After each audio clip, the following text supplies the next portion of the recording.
What happens when a CEO abandons everything to save your daughter, and the entire company turns against you both? The rain hammered against Ethan Cole's door at midnight. When he opened it, his heart stopped. Elena Hart, the untouchable CEO who'd changed his life, stood there trembling, mascara streaking down her face, career crumbling around her. 6 months ago, she'd given him hope when he had nothing. Now they were both about to lose everything because she'd chosen his daughter over her empire. Stay with me until the end to see how this impossible love story unfolds. Hit that like button and comment your city so I can see how far this story travels. The fluorescent lights of Apex Creative's 19th floor cast harsh shadows across Ethan Cole's face as he stared at his computer screen, the cursor blinking mockingly at him. 2:47 a.m. Sophie would be awake in 4 hours, and he still had 17 slides left to perfect. His daughter's face flashed in his mind, those wide brown eyes that looked so much like her mother's, the gap-toothed smile that could still break through his grief like sunlight through storm clouds. "You're still here." Ethan's head snapped up. Elena Hart stood in his cubicle entrance, her tailored blazer discarded somewhere, sleeves rolled to her elbows. Even exhausted, she carried herself with that quiet authority that had terrified him during his first interview 6 months ago. "Could say the same about you," Ethan replied, managing a tired smile. "Thought CEOs had people to work late for them." "They do, I'm just a terrible delegator." Elena moved closer, studying his screen. "The Morrison pitch?" "Trying to make it perfect." "Perfect is the enemy of done, Ethan. You know that." She pulled up a chair. An actual chair, rolling it from another cubicle instead of just hovering like most executives would. That was Elena. Different. "Show me what you have." Ethan hesitated. 6 months ago, he'd been days away from losing his apartment. His resume had been rejected by 43 companies in 4 months. Single dad, employment gap, no formal marketing degree, just a portfolio built from freelance scraps and desperation. Elena had been the only one who'd looked past the gaps to see what he could do. "I don't want to waste your time," he started. "Ethan," her voice was firm but not unkind, "I don't waste my time. If I'm here, it's because I choose to be. Now show me." He walked her through the presentation. Elena listened with complete focus, the kind of attention that made you feel like the only person in the world. She asked sharp questions, pushed back on weak points, but never made him feel small. By 3:30 a.m., they'd cut 7 slides and strengthened the remaining 10. "There," Elena said, leaning back. "That's the pitch that wins Morrison." "You really think so?" "I know so. I've seen 1,000 presentations, Ethan. Yours has something most don't. Truth. You believe in what you're selling because you understand what it means to need something to work." She paused, and something flickered across her face. "That's rare." The moment stretched between them, charged with something Ethan couldn't name. Elena looked younger than her 32 years under the harsh office lights, vulnerable in a way that contradicted everything the business magazines wrote about the Ice Queen CEO who'd built Apex Creative from nothing. "Go home," she said, finally standing. "Sophie needs you rested more than Morrison needs another revision." "How did you—" "You have her drawings on your desk, Ethan, and you mentioned her school play during the staff meeting." Elena's smile was slight but genuine. "I pay attention." She was gone before he could respond, her footsteps echoing down the empty corridor. 3 weeks before that night, Ethan had still been drowning. The anniversary of his wife's death had hit like a freight train, as it always did. Sarah had been gone for 2 years, but grief didn't follow calendars. It lived in Sophie's questions about why Mommy wasn't at her ballet recital, in the empty side of the bed, in the way his daughter sometimes called out for her mother in her sleep. The company party had been mandatory. Ethan had seriously considered calling in sick, but he needed this job too badly to risk it. So he'd paid Mrs. Chen from 4B to watch Sophie put on his only good suit and shown up to Apex Creative's rooftop celebration with a smile that felt like broken glass. "You look miserable." Ethan turned to find Elena beside him at the bar, a champagne flute in her hand that she hadn't touched. Up close, he could see the fine lines of exhaustion around her eyes, the careful way she held herself apart from the celebration she'd organized. "That obvious?" he asked. "Only to someone who knows what miserable looks like." She set down her glass. You don't drink? Not anymore. Learned that lesson the hard way. Ethan gestured to his soda water. You're not drinking either. I don't trust myself when I do. Elena's honesty caught him off guard. Control is important to me, probably too important. There's no such thing as too much control when you're responsible for other people. Something shifted in Elena's expression. Recognition, maybe. Understanding. You get it. 5-year-old daughter. If I lose control, she loses everything. I'm sorry about your wife. Ethan's head snapped toward her. How did you know about background check, standard procedure? Elena had the grace to look uncomfortable. I know that sounds invasive, but I also know you've been operating on 3 hours of sleep most nights, that you've never missed a deadline despite having every excuse to do so, and that you're the most naturally talented strategist I've hired in 5 years. So yes, I know about Sarah, and I'm sorry. The party swirled around them, music, laughter, the clink of glasses. Ethan felt suddenly, acutely seen in a way that terrified and comforted him in equal measure.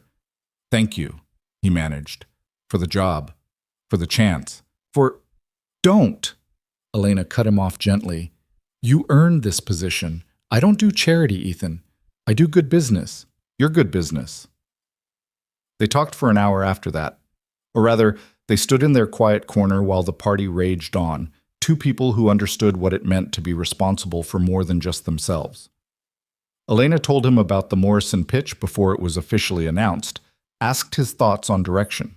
He surprised himself by speaking freely, ideas flowing in a way they never did in formal meetings. You should head this, Elena said suddenly. The Morrison campaign. It's yours if you want it. I've only been here 6 months, and you're ready. Trust me on this. The party began to wind down. Ethan noticed Elena's champagne glass was still full, untouched, but her eyes had gone slightly glassy, her movements just a fraction slower than usual. You did drink, he realized. Elena laughed, and it was nothing like her boardroom laugh. This one was looser, real. 1 shot, in my office before I came down, needed courage to face the masses. She swayed slightly, caught herself. I'm fine. She wasn't. Ethan could see it in the way she gripped the bar, the carefully controlled breaths.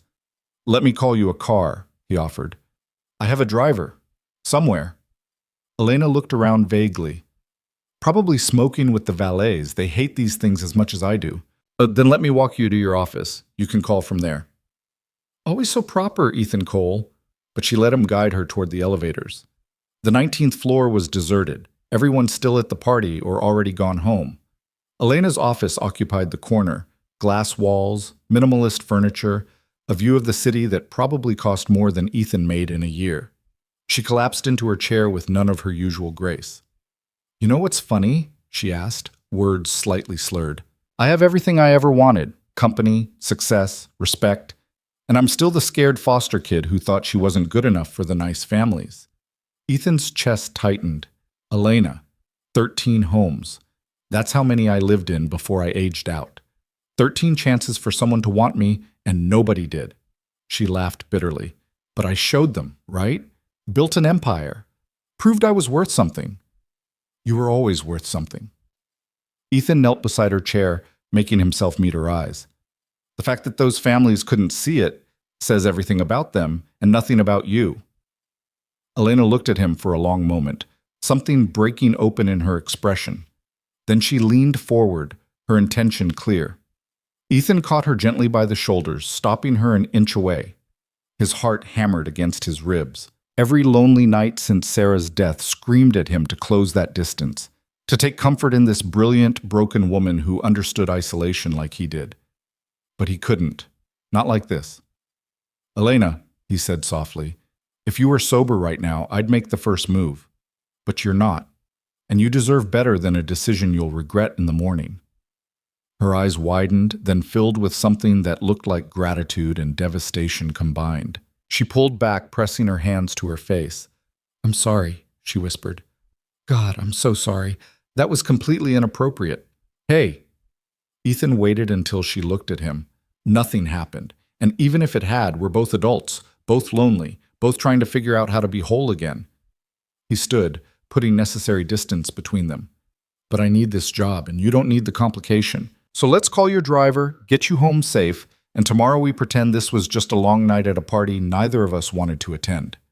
Elena nodded slowly, composing herself with visible effort. The mask slipped back into place, professional, controlled, untouchable. But Ethan had seen beneath it now. He knew what lived under that armor. The driver arrived 15 minutes later. Ethan walked Elena down to the lobby, made sure she got into the car safely. She looked back at him through the window, expression unreadable. He went home and held Sophie while she slept, grateful for the anchor of his daughter's warmth, terrified by how much he'd wanted to kiss his boss. Sit. The next morning, Ethan arrived at his desk to find a handwritten note. Ethan, thank you for your kindness last night. I remember everything, which makes me both more embarrassed and more grateful. You were right to stop me. You were professional when I wasn't. I want to be clear. Nothing about last night changes my assessment of your work or your role on the Morrison campaign. You earned that position through talent, not through managing your drunk boss. I'd like to propose something. Boundaries. Clear ones. We work well together, but we need rules to keep that working relationship clean. No more late nights alone. No more personal conversations without professional buffer. We can be colleagues, good ones, without risking either of our positions. If you're uncomfortable with this arrangement and would prefer a transfer to another team, I understand. I'll make it happen with no penalty to your career. If you're willing to maintain professional boundaries, I'd like to continue working together. You make Apex better. I'd hate to lose that because I couldn't handle my liquor. The choice is yours. Elena Ethan read the note 3 times. Professional, clear, respectful. Everything you'd expect from a CEO managing a potential HR nightmare. He should have been relieved. Instead, he felt the loss of something that hadn't even existed. A possibility, a connection, a glimpse of understanding with someone who knew what it meant to build a life from rubble. He typed out a response. Elena, boundaries work for me. I need this job, and I respect you too much to jeopardize either of our positions. I'm in on Morrison. I'm in on the professional relationship. Nothing more. Thank you for understanding. Ethan. He hit send before he could overthink it. For 3 weeks, they maintained perfect professional distance. Elena communicated through emails and formal meetings. Ethan reported to her senior director for direct supervision. They were never alone together. It should have been easier. It wasn't. The Morrison campaign consumed Ethan's life. The client was demanding, the timeline brutal, the stakes higher than anything he'd handled. But it was also exhilarating, the first time since Sarah's death that he'd felt truly alive, challenged by something beyond just surviving each day. Sophie noticed. You smile more now, Daddy, she said one morning over cereal. Do I? Uh-huh, like you did before Mommy went to heaven. Her gap-toothed grin was pure sunshine. I like it. Guilt and joy warred in Ethan's chest. Was he allowed to be happy? Was it betraying Sarah's memory to find purpose in a campaign strategy, to feel pride in work that didn't involve his daughter? Mrs. Chen from 4B had started watching Sophie 3 evenings a week, so Ethan could work late. He hated the necessity, hated missing bedtime stories and goodnight kisses. But the alternative was losing the job that kept them fed and housed. You're doing what you need to do, Mrs. Chen told him firmly when he apologized for the 3rd time. That little girl needs a father who can provide. Stop beating yourself up for being a good parent. The Morrison pitch was scheduled for a Thursday. Ethan had the presentation memorized, the deck polished to perfection. Elena had reviewed it twice, always with her senior director present, always maintaining perfect professional distance. She'd given precise, helpful notes, nothing personal, nothing warm. Wednesday night, Ethan stayed late to rehearse one final time. The office had emptied by 8. He was alone with his laptop and his nerves, running through the pitch for the 10th time. You're going to wear the words out. Ethan spun around. Elena stood in his cubicle entrance, briefcase in hand, coat draped over her arm. Back to the rolled sleeves and exhausted eyes. Just want it perfect, he said. It's already perfect. You've been ready for a week. Elena hesitated, then stepped closer. How are you feeling? Terrified, excited, slightly nauseous. Good. That means you care. She set down her briefcase. Can I give you some advice? Not as your boss, but as someone who's given 1,000 high-stakes pitches? Please. Stop trying to be perfect. Morrison doesn't want perfect. They want real. They want someone who believes in what they're selling because they've lived it. Elena's voice softened. You know what made me hire you, Ethan? Your portfolio was good, but your interview was extraordinary. You talked about designing a birthday invitation for Sophie's party because you couldn't afford to buy professional ones. The pride in your voice when you described making something beautiful from nothing, that's what sold me. That's what will sell Morrison. So I should tell them about being broke and desperate? No. But don't hide the fact that you understand what it means to need marketing that works, not just marketing that looks pretty. Morrison is launching a product for struggling families. You know that market intimately. Use it. They looked at each other for a long moment. The boundaries they'd established felt suddenly very thin. Thank you, Ethan said, for believing in me, for this opportunity. Ethan. Elena's expression was complicated. Pride, sadness, something else he couldn't name. You're going to do brilliantly tomorrow, and when you do, remember it was your talent that got you there, not my faith, your work. She left before he could respond. Ethan sat in the silence, feeling the weight of her words settle into something like confidence. The Morrison pitch went perfectly, or at least Ethan thought it did until he was in the middle of slide 7 and his phone buzzed in his pocket. He ignored it. Then it buzzed again, and again. Marcus Blake, Apex's VP of Strategic Accounts, was sitting in the back of the conference room. He caught Ethan's eye and mouthed, "Check your phone." Ethan stumbled through the next slide, mind racing. Something was wrong. Marcus wouldn't interrupt unless it was an emergency. But what kind of emergency? "If you'll excuse me for just one moment," Ethan said, maintaining his professional smile, "I need to verify some data points. Please help yourselves to refreshments." He stepped into the hallway, pulled out his phone, and felt his world tilt sideways. 7 missed calls from Sophie's school, 3 voicemails, a text from Mrs. Chen. At school. Sophie fell on playground, possible concussion. They need parent consent for treatment. "Where are you?" Ethan's hands shook as he dialed the school. The nurse answered on the first ring. "Mr. Cole, thank goodness. Sophie is conscious and stable, but she took a hard fall during recess. We need your permission to transport her to Children's Memorial for evaluation. Her emergency contact isn't answering.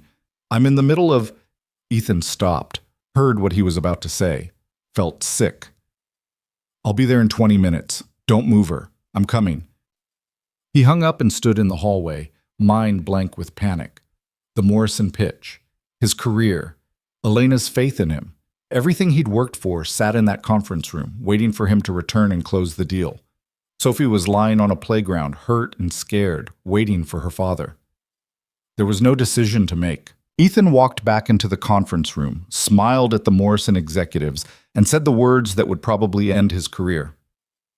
"I apologize, but I have a family emergency. My colleague Marcus Blake will finish the presentation. Thank you for your time." He was out the door before anyone could respond. The drive to Sophie's school was a blur of traffic and terror. Ethan's mind kept serving up worst-case scenarios, each more horrific than the last. Concussion could mean brain bleed. Brain bleed could mean surgery. Surgery could mean— Stop. Just stop. He found Sophie in the nurse's office, pale and tearful, but conscious. A purple bruise was already forming on her forehead. She saw him and burst into fresh tears. "Daddy!" Ethan gathered her into his arms, careful of her head. "I'm here, baby. I'm here. You're okay. You're going to be okay." "I fell off the big slide," Sophie sobbed. "It hurt so much and you didn't come and I was so scared. I'm sorry. I'm so sorry." Ethan felt like his heart was being crushed. "I'm here now. I'm not leaving." The paramedics arrived. Sophie screamed when they tried to take her from Ethan's arms, so he rode in the ambulance, holding her hand while they took vitals and asked questions about symptoms. At the hospital, the wait was eternal. Ethan filled out forms, paced the waiting room, called Mrs. Chen to let her know what was happening. His phone buzzed constantly. Work messages he couldn't bring himself to check. None of it mattered. Nothing mattered except Sophie. 3 hours later, a doctor emerged with good news. Mild concussion, no fracture, no internal bleeding. Keep her home for a few days, watch for symptoms, follow up with her pediatrician. Sophie was already asleep when they discharged her, exhausted from crying and fear. Ethan carried his daughter to the car, buckled her carefully into her booster seat, and finally let himself breathe. She was okay. They would be okay. His phone buzzed again. This time he looked. 12 messages from Marcus, 6 from the senior director, 1 from Elena. He opened Elena's first. Marcus told me what happened. How is Sophie? Ethan typed back. Mild concussion. She'll be fine. I'm sorry about the pitch. The response came immediately. Stop apologizing. Your daughter needed you. You did the right thing. Did we lose Morrison? The pause before her response felt like years. Marcus closed the deal. They loved the pitch. We won. Ethan stared at the message, feeling relief and hollowness in equal measure. They'd won. His career might survive, but he hadn't been there to finish what he'd started. He'd failed at the one thing Elena had trusted him to do. Another message, take tomorrow off. Be with Sophie. We'll talk when you're back. Thank you. Ethan, you chose your daughter over your career. That's not failure. That's being a good father. Don't forget that. He drove home with Sophie sleeping in the back seat, her soft snores the most beautiful sound he'd ever heard. Mrs. Chen met them at the apartment, helped him get Sophie into bed, made him tea he didn't drink. You did good, she said firmly. That little girl knows her daddy will always come when she needs him. That's worth more than any job. After Mrs. Chen left, Ethan sat beside Sophie's bed and watched her sleep. The bruise on her forehead was darker now, angry purple against her pale skin. She looked so small in her princess sheets, so fragile. He'd almost chosen work over her. For those few seconds in the Morrison conference room, he'd actually considered staying. The realization made him feel sick. His phone buzzed. Another message from Elena. I'm sorry. That was presumptuous. You don't owe me explanations about your parenting choices. Ethan frowned and scrolled back. He'd missed a message between her last two. For what it's worth, my father chose his career every time. I spent my childhood wishing someone would choose me instead. Sophie's lucky to have you. His chest tightened. He typed carefully. Thank you for understanding, for everything. Get some sleep, Ethan. Tomorrow is a new day. He put his phone down and went back to watching Sophie breathe. Somewhere in the city, Elena was probably still working, still carrying the weight of an empire she'd built from nothing. Still believing she wasn't good enough, even as she gave other people second chances.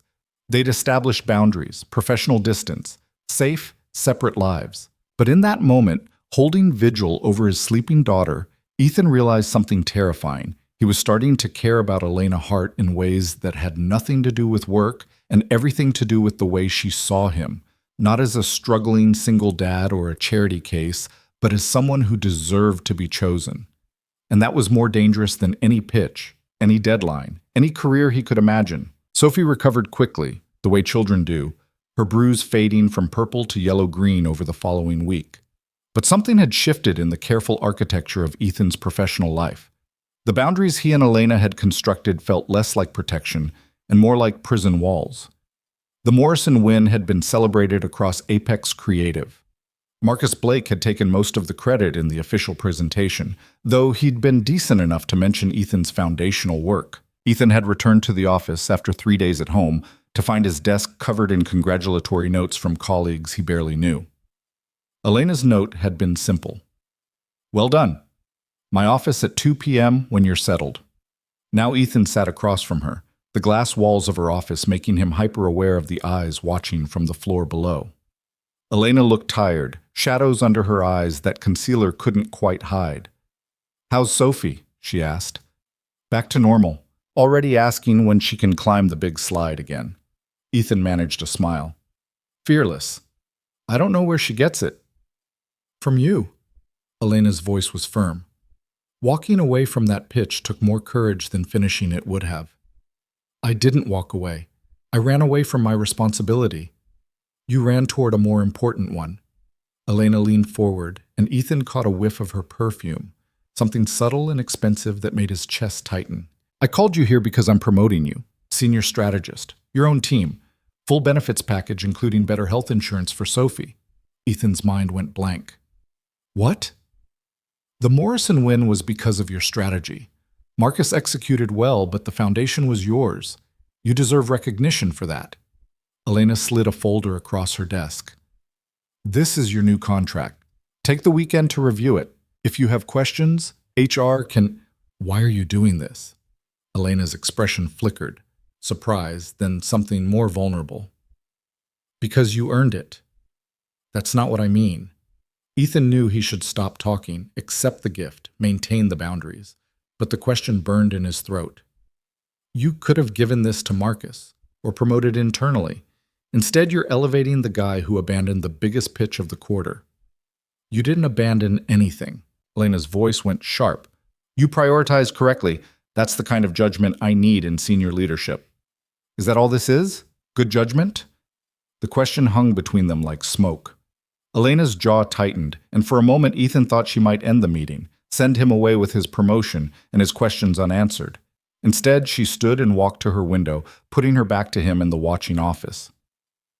When I was 12, I was placed with a family in Connecticut, the Hendersons. They had 2 biological children and fostered 3 of us. Nice house, good schools, everything I'd ever wanted. Her voice went distant. Their youngest daughter fell off her bike during a family outing, broke her arm badly. Their father looked at all of us foster kids standing around and said, "This is family time. You 3 wait by the car." Ethan's stomach clenched.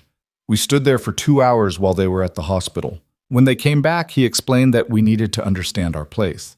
We weren't really family. We were guests who could be sent away if we forgot that. Elena's reflection in the window showed no emotion, but her hands were fisted at her sides. I was with them for 8 more months. I never forgot that I wasn't chosen. That when it mattered, I'd always be the one waiting by the car. Elena? She turned to face him. You chose Sophie. Without hesitation, without calculation, you chose your child over everything else.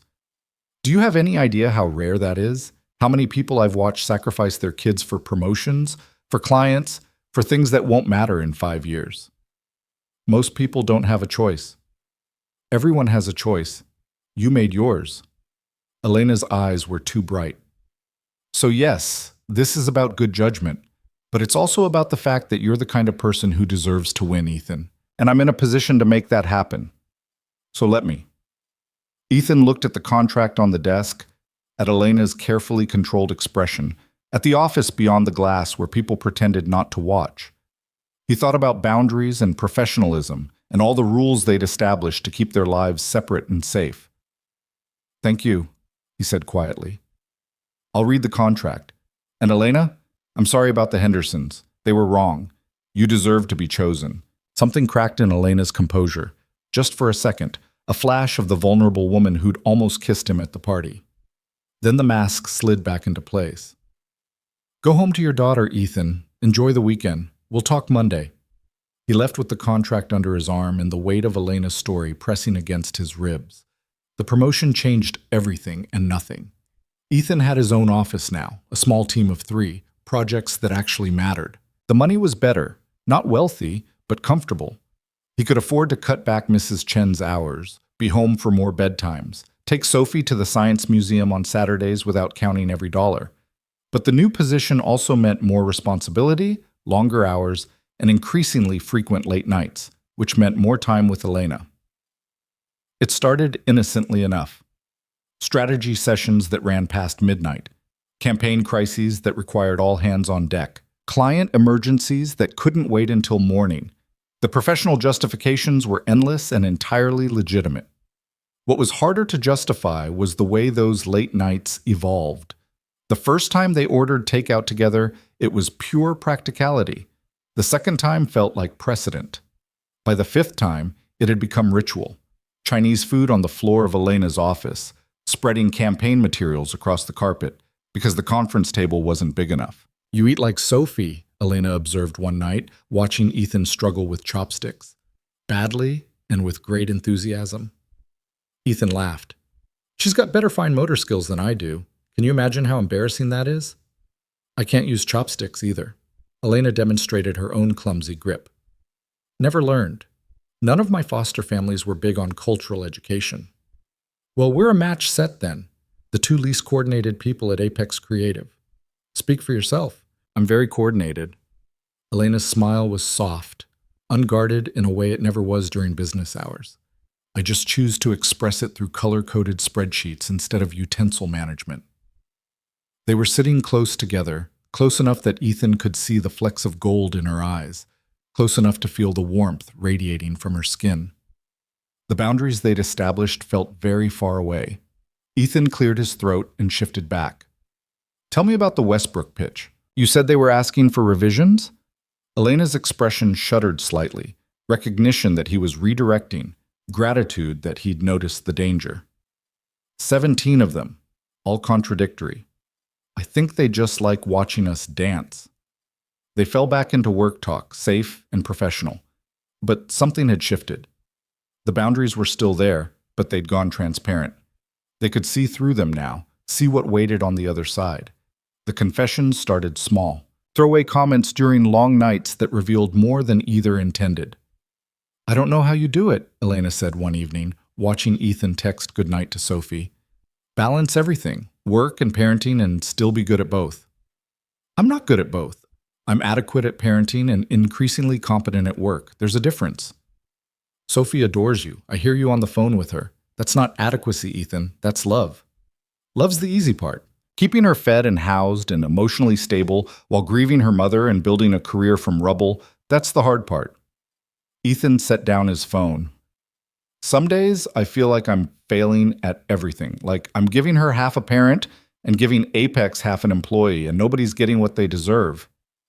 You're giving everything you have. That's all anyone can do. Is it enough, though? Sarah was so much better at this. She knew how to do Sophie's hair, knew which friends were good influences, knew when to push and when to comfort. I'm just guessing my way through it and hoping I don't screw her up too badly. Elena was quiet for a long moment. When she spoke, her voice was raw. My mother left me at a fire station when I was 3 days old, just wrapped me in a yellow blanket and walked away. I've spent my whole life wondering what was so wrong with me that my own mother couldn't. She stopped, shook her head. Sophie has a father who loves her enough to leave important meetings when she's hurt, who texts her goodnight from the office, who worries about being enough. Trust me, she's going to be fine. Ethan wanted to close the distance between them, wanted to pull Elena into his arms and tell her that nothing had been wrong with her, that her mother's abandonment was about her mother's brokenness, not Elena's worth. But he couldn't. The boundaries wouldn't let him. You're building something incredible here, he said instead. Apex is changing how people think about creative marketing. That matters. Does it? Some days I wonder if I'm just trying to prove I'm worth keeping. Build something so successful that nobody can send me away. Elena laughed bitterly. Pathetic, right? 32 years old and still the scared foster kid looking for approval. It's not pathetic. It's human. Ethan held her gaze. But for what it's worth, you don't need to prove anything. Not to me. No? No. I already know you're worth keeping. The air between them went electric. Elena's eyes were wide, vulnerable, and Ethan could see her pulse jumping at her throat. He should look away, should redirect to work, should maintain the boundaries. Instead, he said, "Tell me something else. Something true." Elena's breath caught. Like what? Anything. Something nobody else knows. She considered him for a long moment. Then, I'm terrified all the time. Every decision, every campaign, every hire, I'm convinced I'm about to make the mistake that brings everything crashing down. I don't sleep more than 4 hours a night because my brain won't stop running worst-case scenarios. That's the price of caring, of building something that matters. Or it's just anxiety and insomnia dressed up as executive responsibility. Elena's smile was crooked. Your turn. Tell me something true. Ethan knew he should deflect, should keep his truths safe behind professional walls. But Elena had given him vulnerability, and she deserved honesty in return. I'm lonely, he said quietly. Not lonely for people. Sophie keeps me plenty busy, but lonely for partnership. For someone who sees me as more than Sophie's dad or a good employee. Someone who wants to hear about my day and share theirs. Someone who... He stopped, realizing how close he was to crossing a line. Someone who chooses you, Elena finished softly. Yeah, that. They looked at each other across the scattered campaign materials and empty takeout containers. The office was silent around them, the city glittering through the window.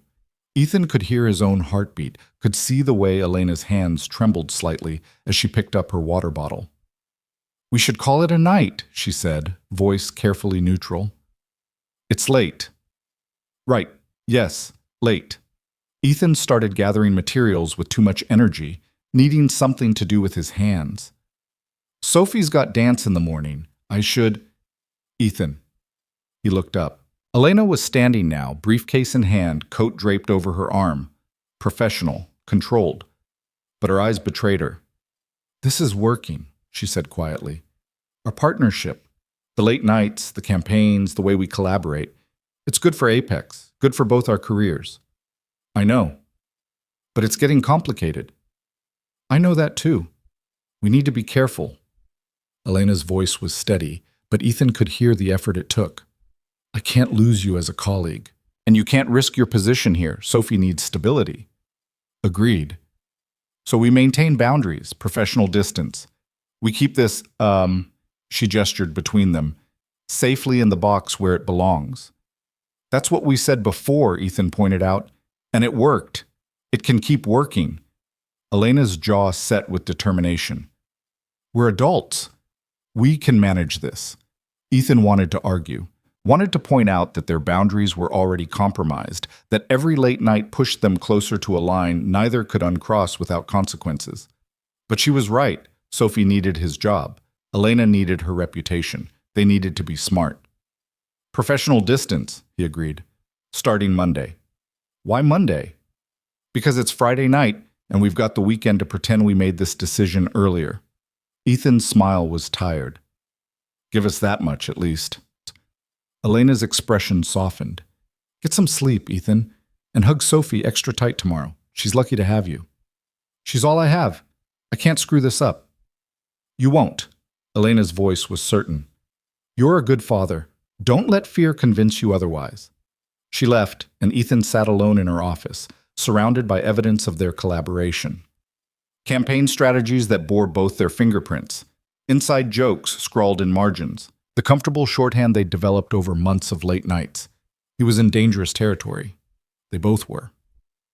Monday came with new resolutions. Ethan arrived early, left before midnight, kept his door open during strategy sessions with Elena. They communicated primarily through email, their interactions brief and professional. It lasted 3 days.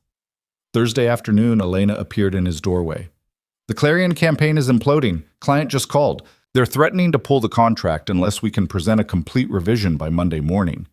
"That's impossible. We'd need all weekend." "I know." Elena's expression was apologetic. "I'm pulling the full creative team. Pizza and coffee on the company card. We'll work in shifts." Ethan thought about Sophie, about the science museum trip they'd planned for Saturday, about Mrs. Chen, who'd already agreed to visit her sister this weekend, about the careful distance he and Elena had been maintaining. "I'll need to bring Sophie," he said. "I don't have childcare." Elena hesitated. "Is that appropriate? The office on a weekend?" "Probably not, but neither is losing Clarion." Ethan met her eyes. "I can do my best work, or I can maintain perfect boundaries. This weekend, you can't have both." Something flickered across Elena's face. Respect, maybe. Understanding. "Bring her. We'll make it work." Saturday morning, Ethan packed Sophie's backpack with coloring books, her favorite stuffed elephant, and enough snacks to sustain a small army. She was vibrating with excitement in the car. "I get to see where Daddy works. Is it big? Will there be other kids? Can I use the fancy pens?" "It's very big. There probably won't be other kids, and we'll ask about the pens." Ethan glanced at her in the rearview mirror. "But Soph, I need you to be on your very best behavior. This is important work. You'll have to be quiet and patient." "I'm always patient, Daddy." "You painted the cat last week because you got bored during my phone call." "Mr. Whiskers looked pretty in pink." Ethan laughed despite his nerves. "Just promise me you'll stay in my office and color quietly. Please?" "I promise. Cross my heart."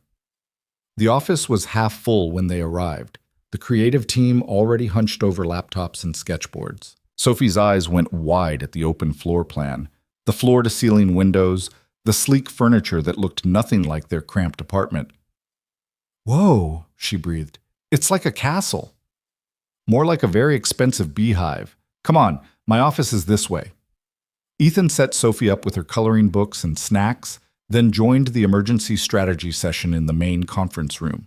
The Clarion revision was even worse than he'd feared. The client wanted a complete reframe of their brand messaging, new creative assets, and a presentation deck that somehow incorporated feedback from 7 different executives with conflicting visions. "This is a nightmare," Marcus Blake muttered. "They want perfection, and they want it in 72 hours. "Then we give them perfection."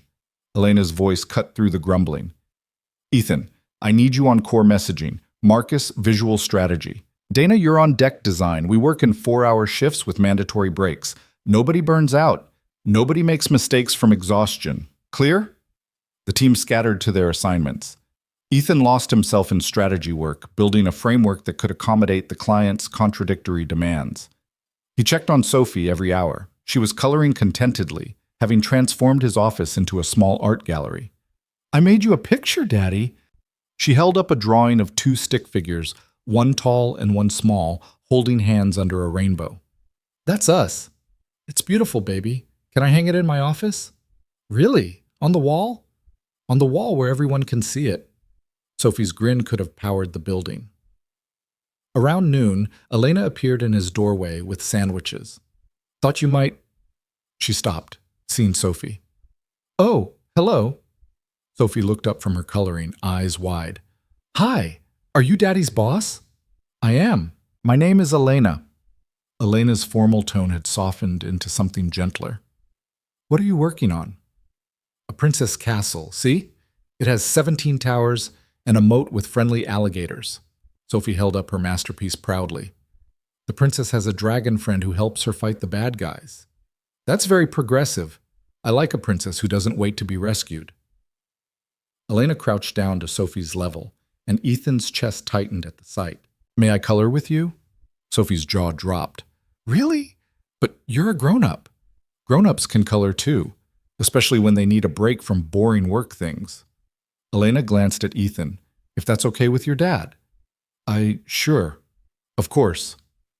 Ethan felt off balance, watching his carefully separated worlds collide. Elena settled onto the floor beside Sophie, accepting a purple crayon with surprising grace. For 15 minutes, the most powerful person at Apex Creative colored a friendly alligator, while a 5-year-old provided detailed instructions on proper scales and teeth. "You're good at this," Sophie declared. "Better than Daddy. He can't stay inside the lines." "I have many skills," Elena said seriously. "Line staying is one of them." Ethan watched them together. Elena's expensive suit jacket discarded, her hair falling loose from its usually perfect bun, her smile genuine and unguarded. Sophie was chattering about her dance class, her favorite books, the stray cat she wanted to adopt, but Daddy said they couldn't afford. Something inside Ethan's chest cracked open. This wasn't just attraction anymore. This wasn't loneliness looking for comfort. This was something more dangerous, the recognition of a possibility he hadn't let himself imagine. Elena on their worn couch reading to Sophie. Elena at parent-teacher conferences. Elena as part of their small, broken family. "I should get back to work," Elena said eventually, standing and brushing carpet lint from her skirt. "Thank you for letting me crash your coloring time, Sophie." "You can come back any time. I have lots of pictures that need coloring." "I'll remember that." Elena's eyes met Ethan's, and he saw his own recognition reflected there.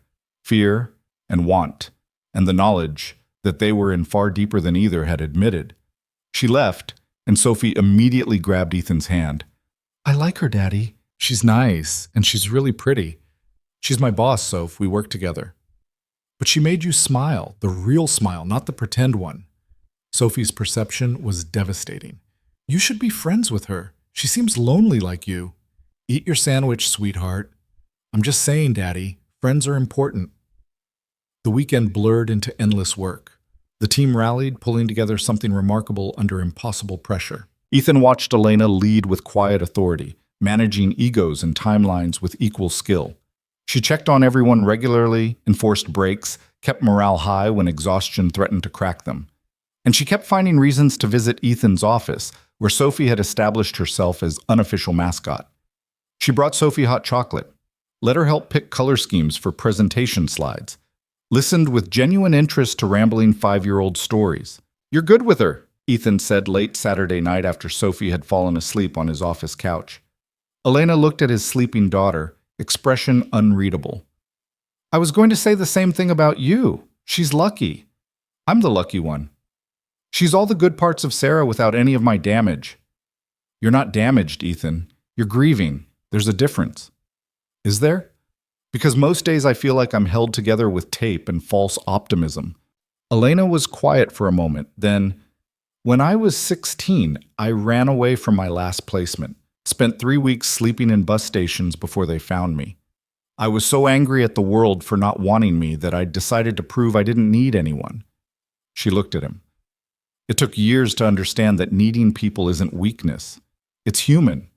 You're allowed to be held together with tape, Ethan. You're allowed to not be perfect." "Are you? Allowed to not be perfect?" "No." Elena's smile was sad. "I have to be perfect, or everything falls apart. That's not sustainable. I know, but I don't know how to stop." They stood in the dim office, Sophie sleeping between them like a small anchor to reality. The city glowed through the windows.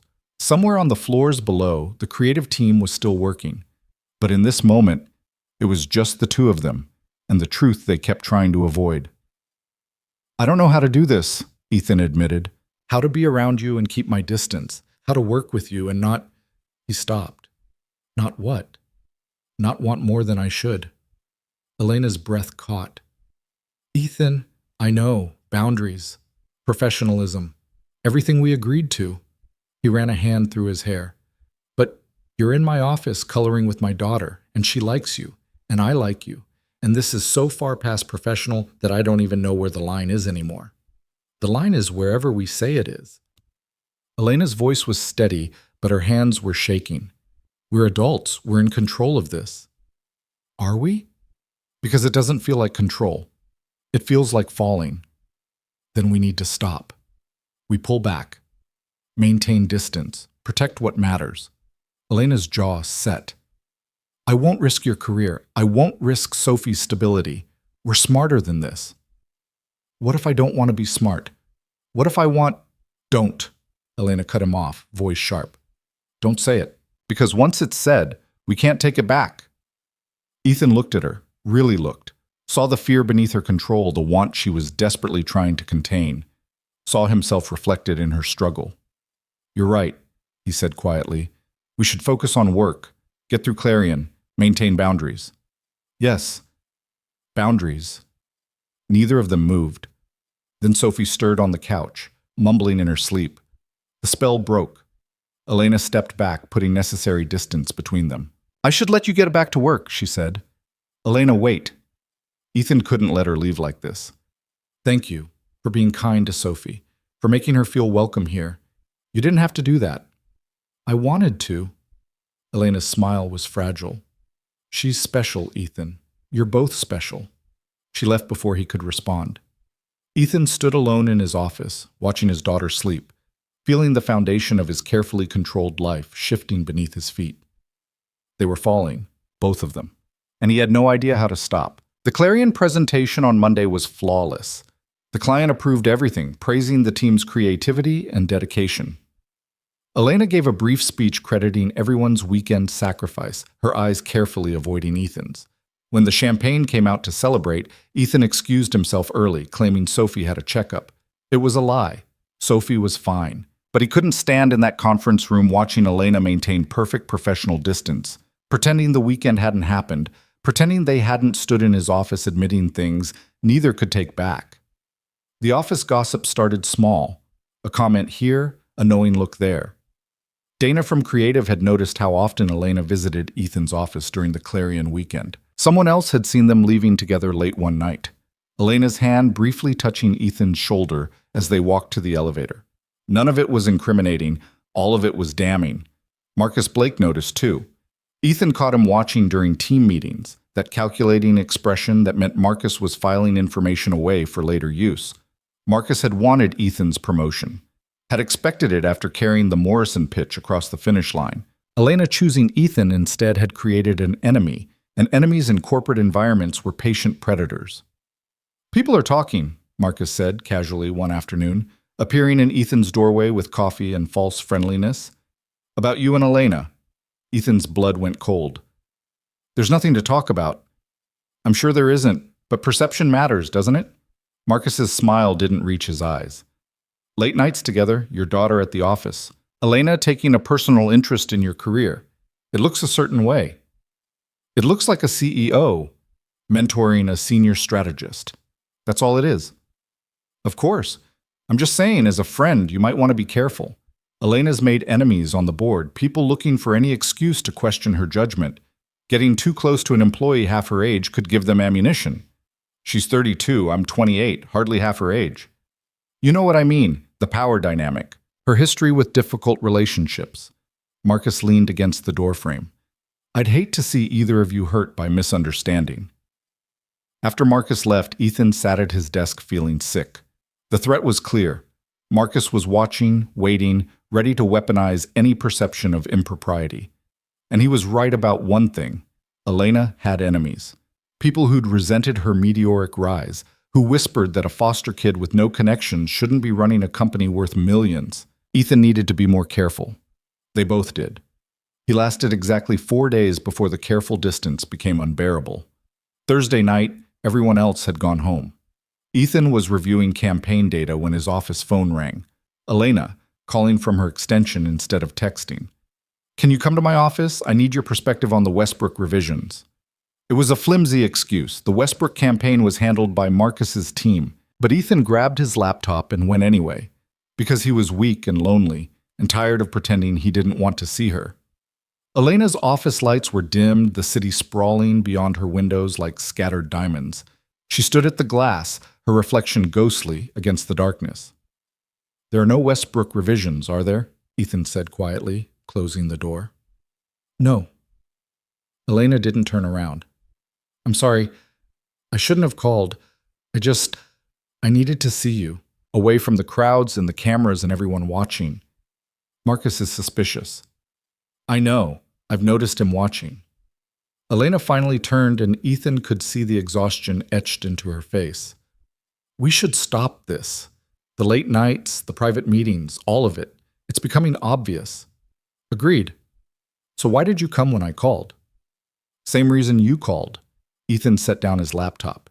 "Because careful distance is killing me, and I'm tired of pretending it isn't." Elena closed her eyes. "This is impossible. You know that, right?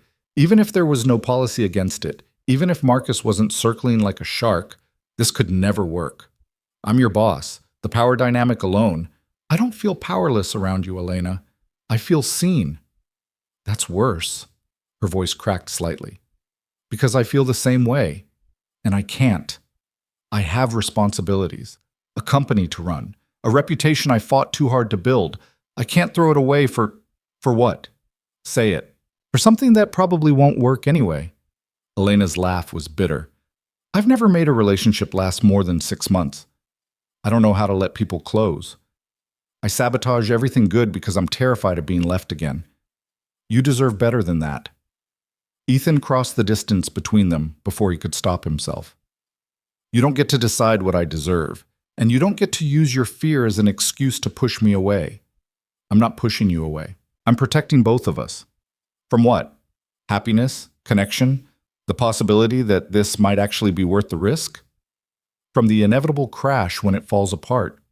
Elena's eyes were bright with unshed tears. "I'll mess this up, Ethan. I mess everything up, and when I do, you'll lose your job and Sophie will lose her stability, and I'll have proven everyone right about me not being fit to lead.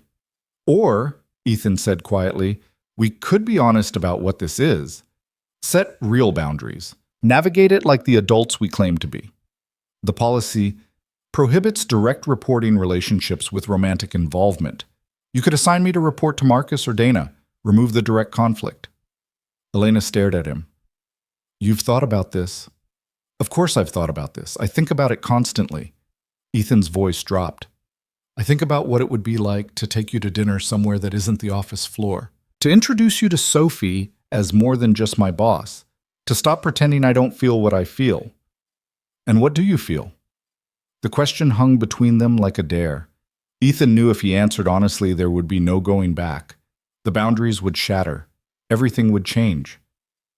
I feel like I'm standing at the edge of something terrifying and important, he said, and I can either step back to safety or jump and hope you catch me. Elena's breath hitched. I'm not good at catching people. I'm better at letting them fall. Then we'll fall together. He reached for her hand.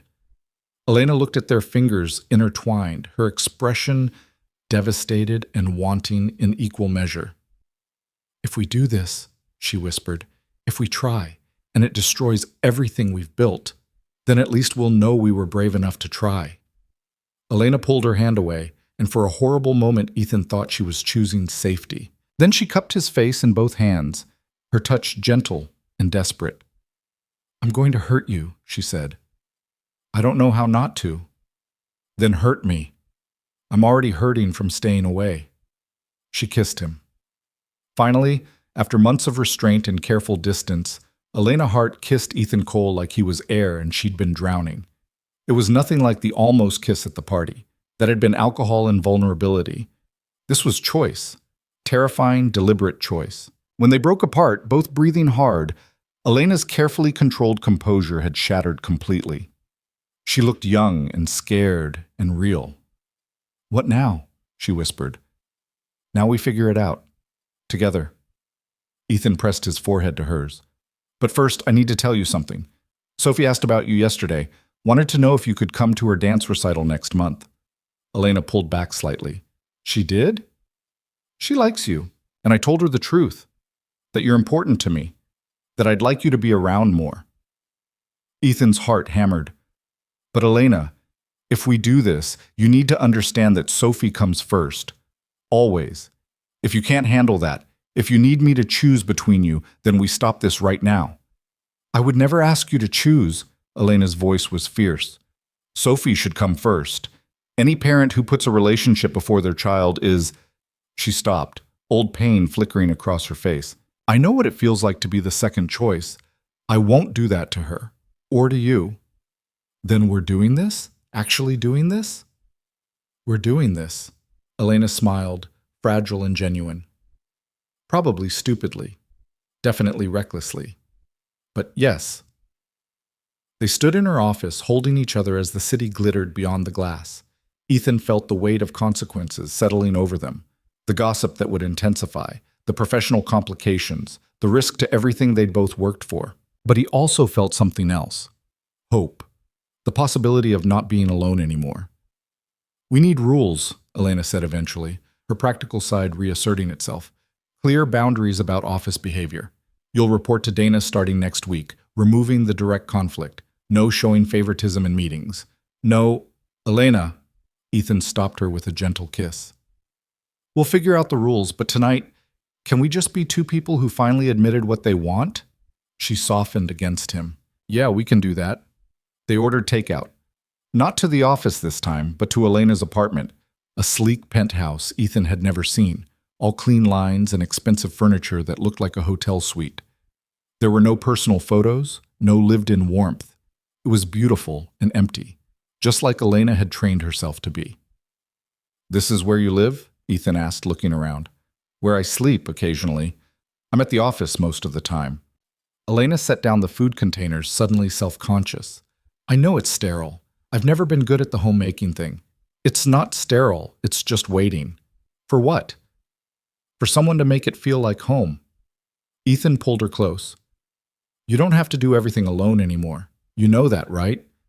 Elena's walls cracked a little further. They ate on her couch, legs tangled together, talking about everything except work. She told him about the foster homes, the loneliness, the desperate drive to prove her worth.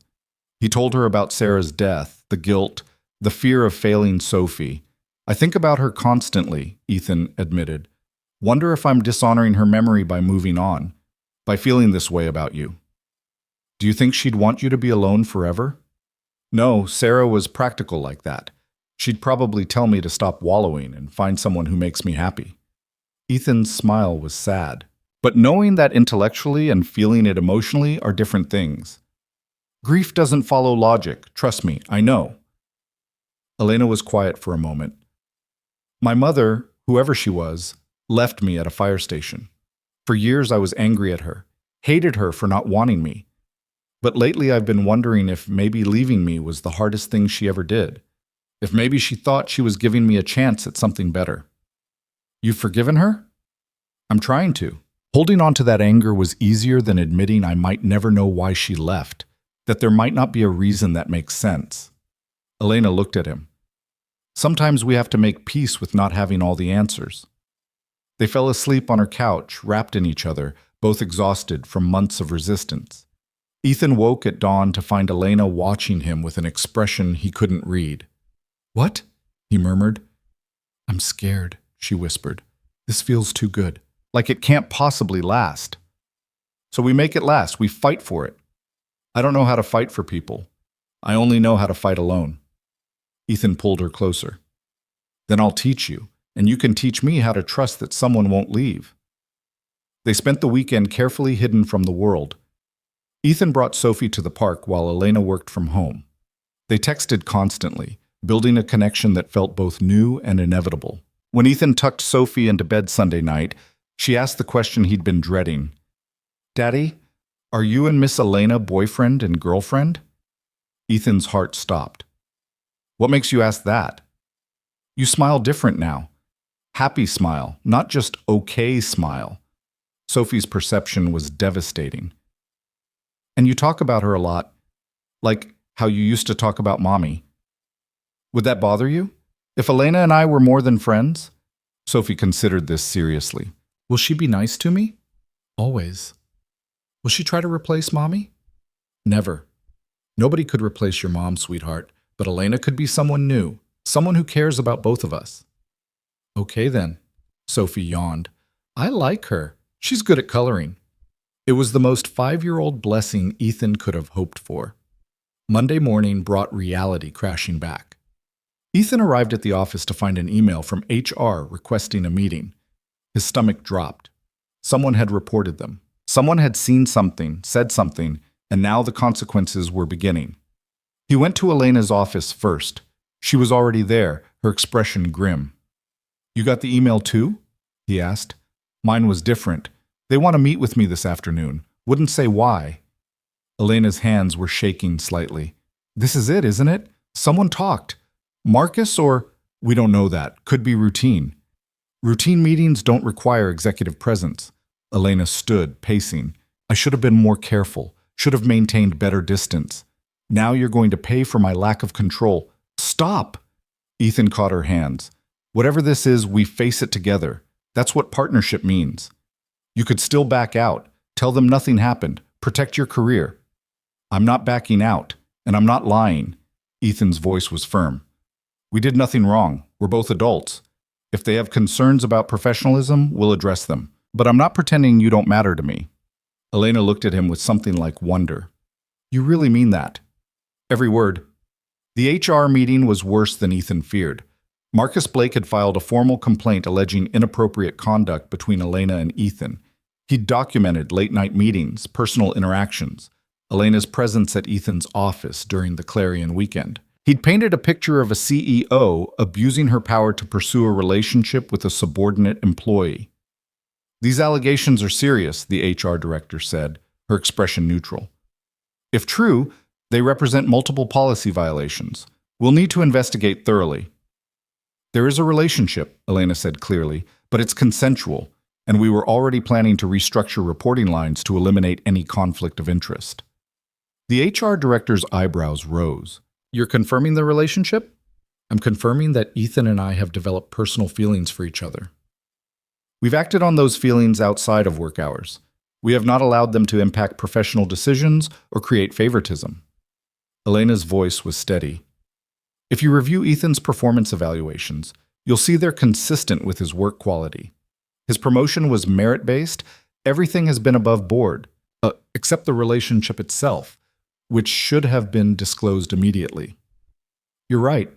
That was an oversight on my part." Elena didn't flinch. "I take full responsibility. Ethan followed my lead. If there are consequences, they should fall on me, not him." "That's not how this works, Ms. Hart." Ethan's meeting was separate later that afternoon. He told the truth about the attraction, the late nights, The weekend they'd finally admitted their feelings. He refused to throw Elena under the bus, refused to claim he'd been pressured or manipulated. She's never been anything but professional, he insisted. Any relationship we have is between two consenting adults. My daughter's safety and my career matter to me. I wouldn't risk either for something I didn't believe was real. The HR director made notes, expression unreadable. We'll need to interview other employees, gather evidence. This investigation could take weeks. I understand. In the meantime, you're both expected to maintain strict professional boundaries. No private meetings, no personal communication during work hours. Any violation will result in immediate termination. Is that clear? Perfectly clear. Ethan left the meeting feeling sick. The investigation would spread through the office like wildfire. Everyone would know, everyone would judge. And Sophie would hear the gossip from other kids whose parents worked at Apex. He found Elena in her office, staring out at the city with that blank expression that meant she was barely holding herself together. They're going to crucify us, she said quietly. The board will use this as an excuse to force me out. Marcus will get what he wanted, and you'll be collateral damage. We don't know that. I know corporate politics. I know how this works. Elena turned to face him. You should distance yourself from me, publicly. Tell HR I pursued you inappropriately. Save your career. Absolutely not. Ethan, be smart about this. I am being smart. I'm choosing to fight for something that matters instead of running at the first sign of trouble. He crossed to her, took her hands. We knew this would be complicated. We chose it anyway. I'm not backing out now. You could lose everything. So could you. But we're in this together, remember? Elena's composure finally cracked. She pulled him into a fierce embrace, her face buried against his shoulder. I'm scared. I don't know how to do this. How to be someone's partner when I've always been alone. You're not alone anymore. You have me. You have Sophie. We're choosing you, Elena. Stop waiting for us to leave.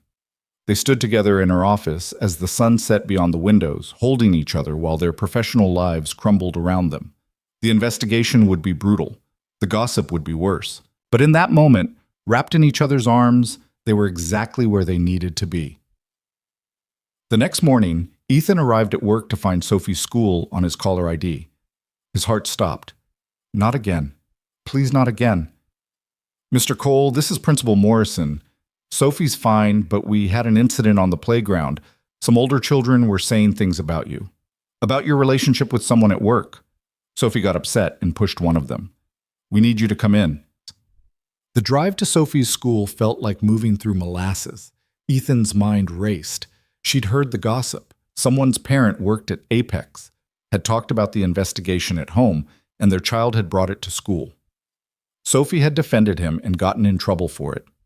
He found her in the principal's office, tear-stained and defiant. The moment she saw him, her brave face crumbled. Daddy, I'm sorry, but Tommy said you were in trouble for kissing your boss, and that was bad. And I said you weren't bad. You were the best daddy, and he wouldn't stop, so I pushed him, and... Shh, baby, it's okay. Ethan pulled her onto his lap, ignoring the principal's disapproving expression. You're not in trouble with me. But I am in trouble at school. I'm not supposed to push.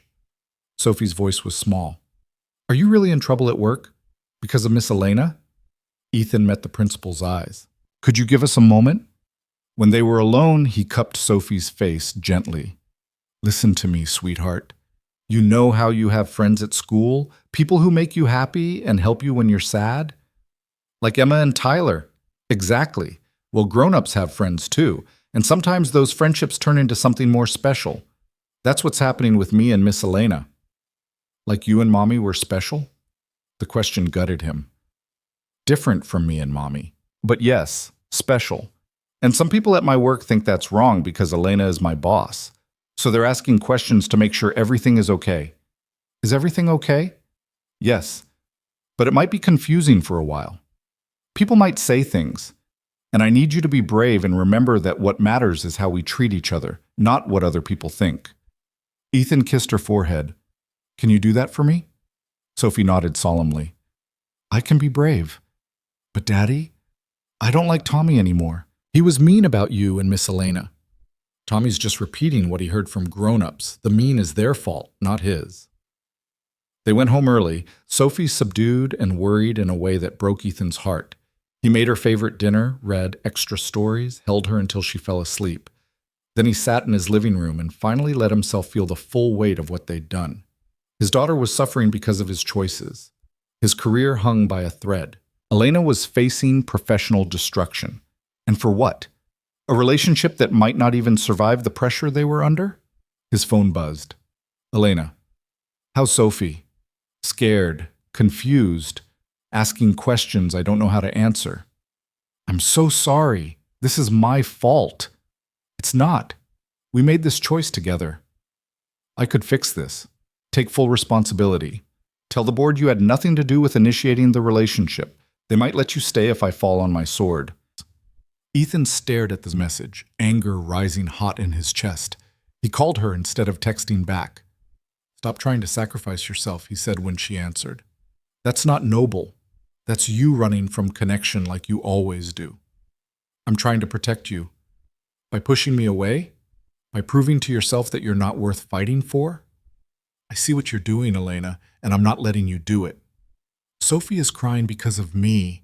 Your career is at risk because of me. How is that not my fault? Because we chose this together. We knew the risks and we decided we were worth it. Don't you dare use the consequences as an excuse to retreat. Ethan's voice cracked. I need you to be brave enough to believe this matters, that we matter. Can you do that? Elena was silent for a long moment. When she spoke, her voice was thick with tears. I don't know. I'm so scared of losing you that I want to leave first. Make it my choice instead of waiting for you to realize I'm not worth the trouble. You are worth the trouble. You're worth every second of this nightmare. But I need you to believe that too. Ethan softened. Come over. Let me hold you. Let me prove that I'm not going anywhere. I can't. We're under investigation. If someone sees, I don't care. I need you and you need me, and Sophie is asleep. Please, Elena, don't make me go through this alone. She arrived 30 minutes later, eyes red from crying, still in her work clothes. Ethan pulled her inside and held her while she shook with fear and exhaustion. I'm going to ruin this, she whispered against his chest. I'm going to push you away, or sabotage it, or do something that proves I'm not capable of being loved. Or, Ethan said gently, you're going to learn that love isn't something you earn through perfection. It's something you accept through vulnerability. They spent the night on his couch, talking through worst-case scenarios and best-case dreams. When Elena finally fell asleep in his arms, Ethan looked at this brilliant, broken woman who'd chosen to risk everything for him and felt the truth settle into his bones. He loved her, completely, terrifyingly, irrevocably. And whatever came next, investigation, judgment, consequence, they would face it together. The board meeting was scheduled for Friday. Elena would present her case, explain the relationship, defend her leadership. The outcome would determine everything. Wednesday afternoon, Marcus appeared in Ethan's office with that shark smile. Heard the board's calling for Elena's resignation, he said casually. Shame. She built something impressive here. But mixing business with pleasure always ends badly, doesn't it? What do you want, Marcus? Just wanted to let you know, as a courtesy, that I'll be putting my name forward for CEO when she's gone. And my first order of business will be restructuring senior leadership. Fresh start, you understand. The threat was clear. If Elena fell, Ethan would follow. You filed that complaint because you wanted her job, Ethan said.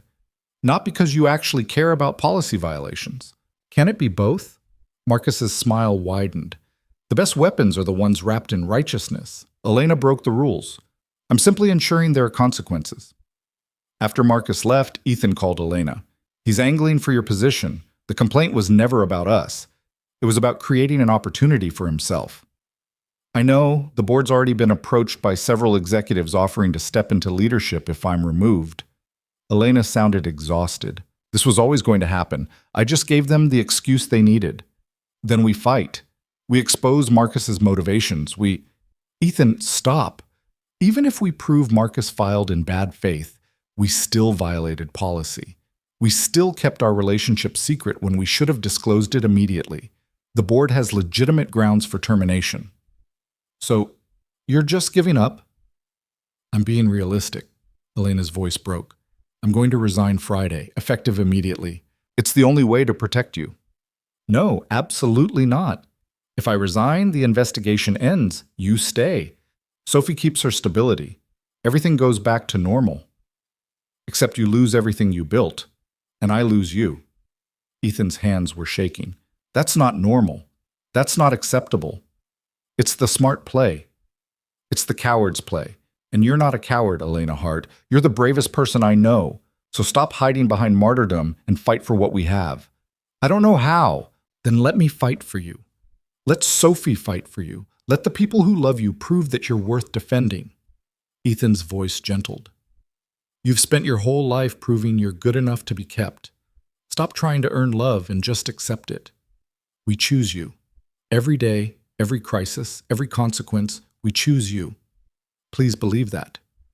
Elena's sob echoed through the phone. I'm so tired of being scared. Then rest. Let me carry the weight for a while. That's what partners do. Friday's board meeting loomed like an execution. But Ethan had a plan. A risky, probably stupid plan that could backfire spectacularly.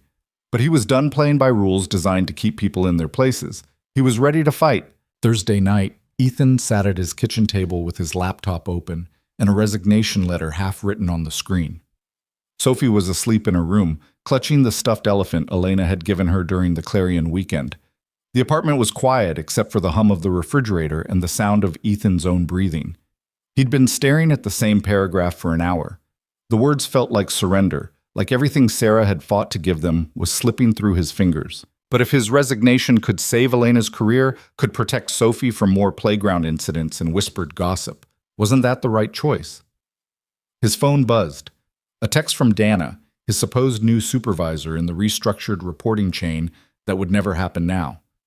Don't do anything stupid before the board meeting. Elena needs allies, not martyrs.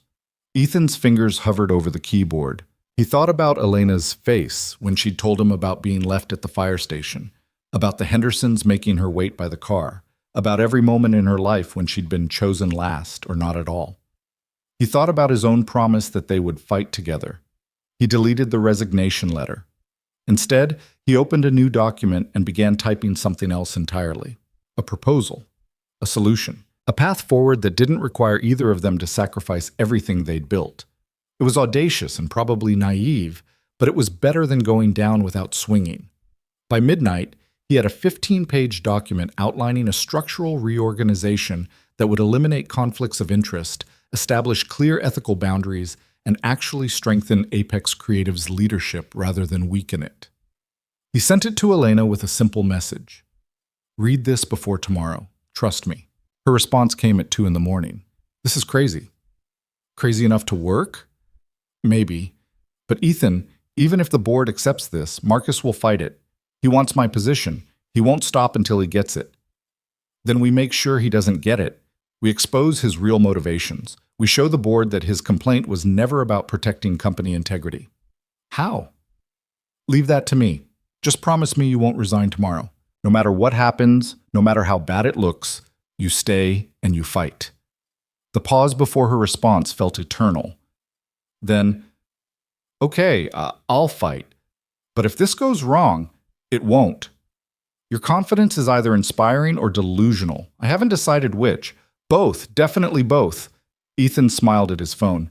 Get some sleep. Tomorrow we show them what we're made of. Ethan, thank you for not giving up on me. Never. Now sleep. He managed 3 hours before Sophie woke him, climbing into his bed at dawn like she used to do when Sarah was alive and their world felt safe. Daddy, I had a bad dream. About you going away like Mommy did. Ethan pulled her close, breathing in her little girl smell of strawberry shampoo and sleep. I'm not going anywhere, baby. I promise. You can't promise that. Mommy promised too, and she still left.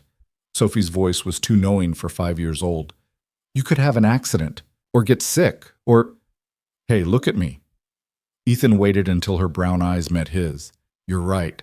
I can't promise nothing bad will ever happen. Life doesn't work that way. But I can promise that I will fight with everything I have to stay here with you. That you're the most important thing in my world. Can that be enough? Sophie considered this with devastating seriousness. Is Miss Elena important too? Yes, she is. More important than me? Different important. You're my daughter. My heart. Nothing and nobody changes that. But Elena is... Ethan searched for words a 5-year-old could understand. She's someone who makes our family bigger instead of replacing anyone. Like how when Emma joined your dance class, it didn't mean you stopped being friends with Tyler, just meant you had more people who cared about you.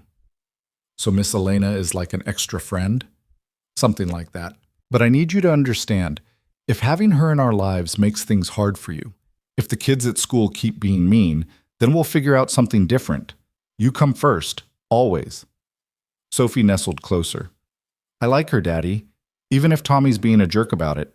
She looked at me like I mattered, not like some of your work people who smile at me like I'm a puppy.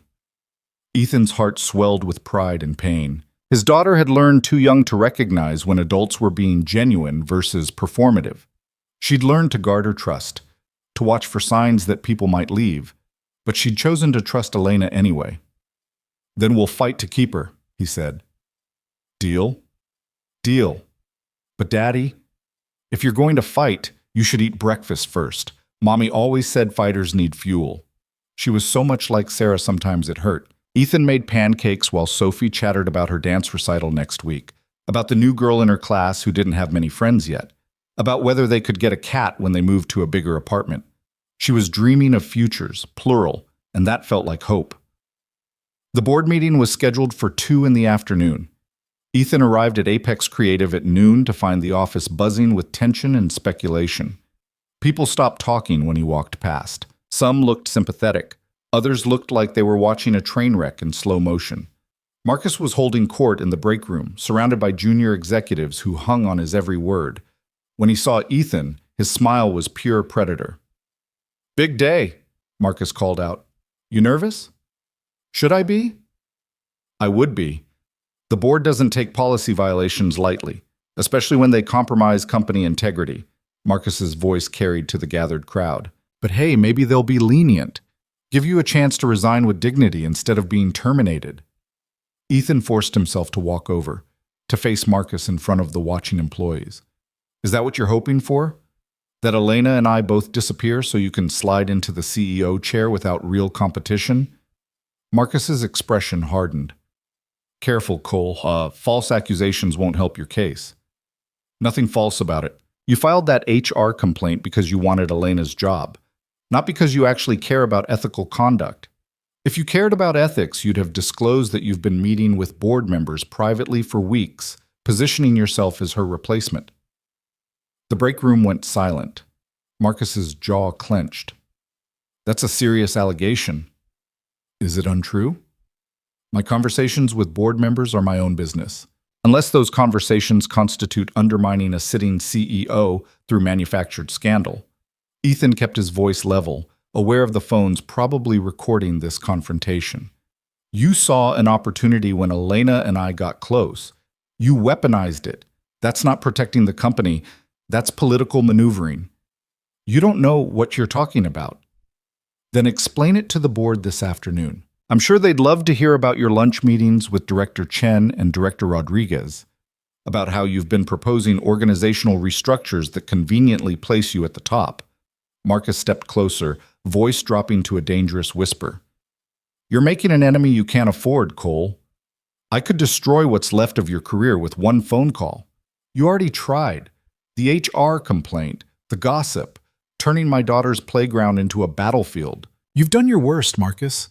And we're still standing. Ethan held his ground. So make your phone call, take your best shot. But understand that if Elena goes down, I'm making sure everyone knows exactly why it happened and who orchestrated it. He walked away before Marcus could respond, heart hammering but head high. The employees in the break room were already texting, already spreading the confrontation through the office gossip network. By the time the board meeting started, everyone would know Marcus had an agenda. Ethan found Elena in her office, pacing like a caged animal. She looked up when he entered, and he could see the fear barely contained beneath her professional mask. I just had words with Marcus, Ethan said. The whole break room heard. It's going to get messy. Define messy. I may have accused him of orchestrating this entire situation to position himself for your job, in front of witnesses, with possible cell phone footage. Elena stared at him. Are you insane? He could sue you for defamation. He could tell the truth, which is that he's been undermining you for months and saw our relationship as the perfect weapon. Ethan crossed to her, took her shaking hands. I read the company bylaws last night. All night, actually, while you were pretending to sleep. Board members have a fiduciary duty to act in the company's best interest. If Marcus has been manipulating situations for personal advancement rather than corporate benefit, that's a violation of his duties as VP. You can't prove that. Maybe not, but I can raise enough doubt to make the board think twice about rushing to judgment. And I can present an alternative solution that actually protects Apex while addressing their legitimate concerns. He released her hands and pulled out his proposal. Read page 7, the part about the ethics committee. Elena scanned the document, her expression shifting from skepticism to cautious interest. You want to establish an independent ethics board with power to review executive relationships and determine appropriate safeguards on a case-by-case basis? Currently, the policy is zero tolerance for any relationship between employees and direct reporting lines. But that's overly broad and doesn't account for legitimate partnerships that can be managed through structural reorganization. An ethics committee could evaluate situations individually, establish appropriate boundaries, and provide oversight without requiring automatic termination. That's actually brilliant. Elena kept reading. And you're proposing that I step back from day-to-day management of your division entirely, creating a clear separation of authority? You remain CEO, focused on company strategy and external relationships. Dana takes over all creative operations, including my team. We never work directly together on projects unless there's a third-party supervisor present. Complete transparency, regular ethics reviews, and if we ever break the established protocols, then termination is automatic and non-negotiable. Elena looked at him with something like awe. You did all this in one night? I had motivation. Sophie asked me this morning if you were going to disappear like her mother did. I refused to let that be our story. Ethan's voice roughened. We deserve better. You deserve better. And Apex deserves leadership that doesn't crumble the moment things get complicated. The board may not go for this. They may decide I'm too much of a liability regardless. Then we make them see that losing you is the real liability. You built this company from nothing. You've tripled revenue in 5 years. You've created a culture that values creativity and integrity. One relationship doesn't erase that legacy. Lena set down the proposal and pulled Ethan into a fierce embrace. If this doesn't work, it will work. It has to. He held her tight. Because I'm not losing you. Not to Marcus's ambition, not to corporate politics, not to your fear that you're not worth fighting for. We're ending that story today. They arrived at the boardroom 10 minutes early. The space was intimidating by design. Long mahogany table, leather chairs, walls lined with awards and accolades from Apex Creative's brief but explosive history. 7 board members were already seated, their expressions ranging from sympathetic to hostile. Marcus was there too, sitting in the corner with a legal pad and that calculating expression. He nodded at Ethan like they were colleagues instead of enemies, like he hadn't spent weeks destroying their lives for his own advancement. Director Chen, the board chair, called the meeting to order with brisk efficiency. We're here to address allegations of policy violations by CEO Elena Hart and senior strategist Ethan Cole. Mr. Blake has provided documentation suggesting an inappropriate relationship that may constitute abuse of power and conflicts of interest. Ms. Hart, would you like to respond to these allegations? Elena stood, and Ethan saw her transform. Gone was the vulnerable woman from her office, the scared foster kid waiting to be sent away. In her place stood the CEO who'd built an empire through sheer force of will. Yes, Director Chen, I'll respond by first acknowledging the facts. Ethan Cole and I have developed a romantic relationship. That relationship began after months of professional collaboration and mutual respect. It was not initiated through coercion, manipulation, or abuse of my position. Mr. Cole never received preferential treatment in assignments, compensation, or advancement. Yet you promoted him shortly after the relationship began, Director Rodriguez interjected. I promoted him because he led the Morrison campaign that secured our largest client contract of the year. His promotion was recommended by 3 separate department heads and approved through standard HR channels. If you review the documentation, you'll find 0 irregularities in the process. The appearance of impropriety is still concerning, Director Chen said. Even if technically proper, the relationship creates perception problems. I agree. Which is why Mr. Cole and I have prepared a comprehensive proposal to address those concerns without requiring termination of either party.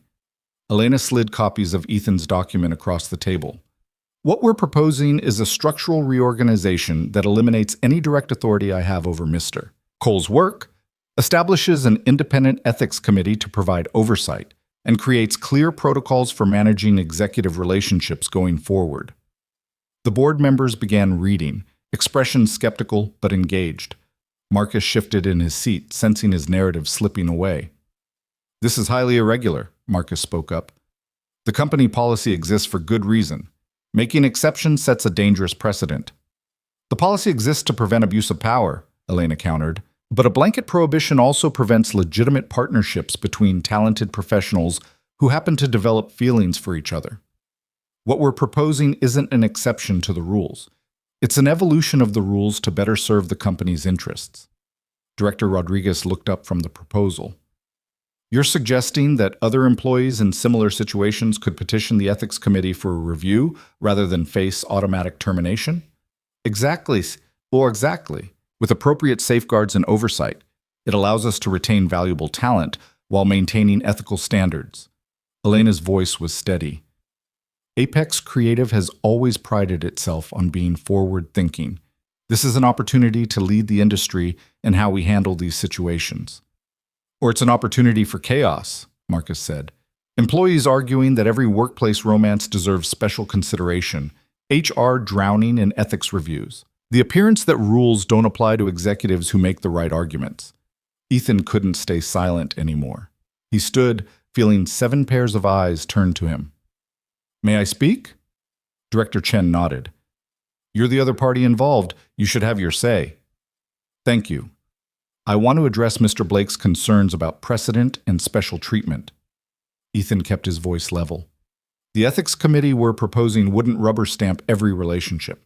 It would evaluate each situation based on specific criteria, including power dynamics, duration of professional relationship, potential for coercion, and impact on company operations. Most workplace romances wouldn't meet the threshold for consideration. Then why should yours? Director Chen asked directly. Because Elena and I didn't develop feelings overnight. We worked together for months, established mutual respect, and navigated significant professional challenges before acknowledging any personal attraction. Because we're both single adults with no conflicting obligations. Because we've already taken steps to mitigate any appearance of impropriety by restructuring reporting lines. Ethan paused. And because I have a 5-year-old daughter who's already lost her mother, she deserves stability. That stability includes my career at Apex, and it includes Elena's presence in our lives. The room went quiet. Director Rodriguez's expression softened. Director Chen made a note on her legal pad. Marcus stood abruptly. I'm sorry, but this is exactly the kind of emotional manipulation that concerns me. Using a child to justify policy violations. I'm not using my daughter to justify anything, Ethan cut him off. I'm explaining that the consequences of this decision extend beyond corporate policy. They affect real people, real lives. And yes, that should matter to a board that claims to value human-centered leadership. Mr. Cole raises a valid point, Director Rodriguez said. We've always marketed Apex as a company that puts people first. That includes our own employees. It also includes maintaining ethical standards that protect those employees from abuse, Marcus insisted. Ms. Hart is the CEO. She has enormous power over Mr. Cole's career.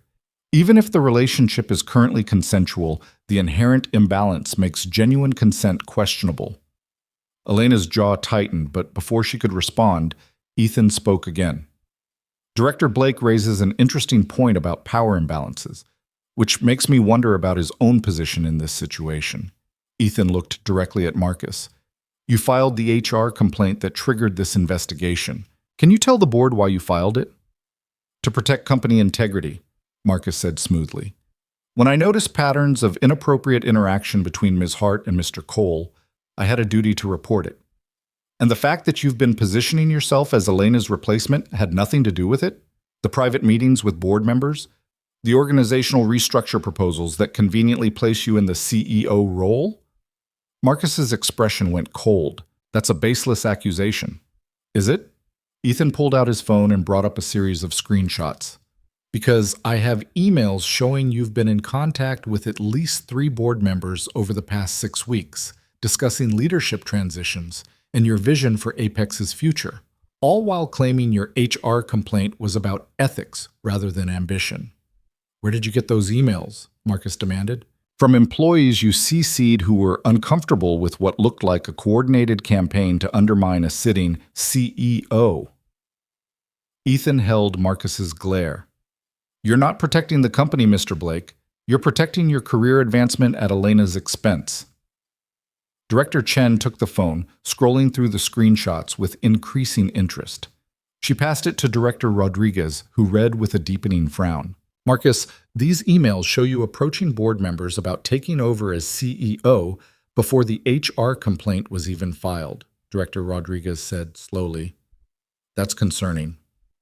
I was preparing for potential leadership transitions. That's part of my job as VP of Strategic Accounts.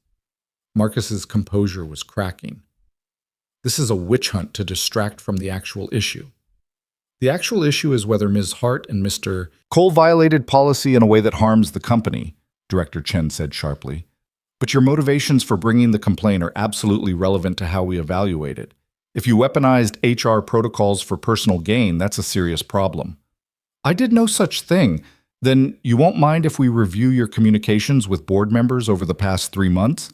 Director Chen's voice was steel wrapped in silk. Including any meetings that may have violated protocols around executive conduct? Marcus went pale. That won't be necessary. I stand by my complaint.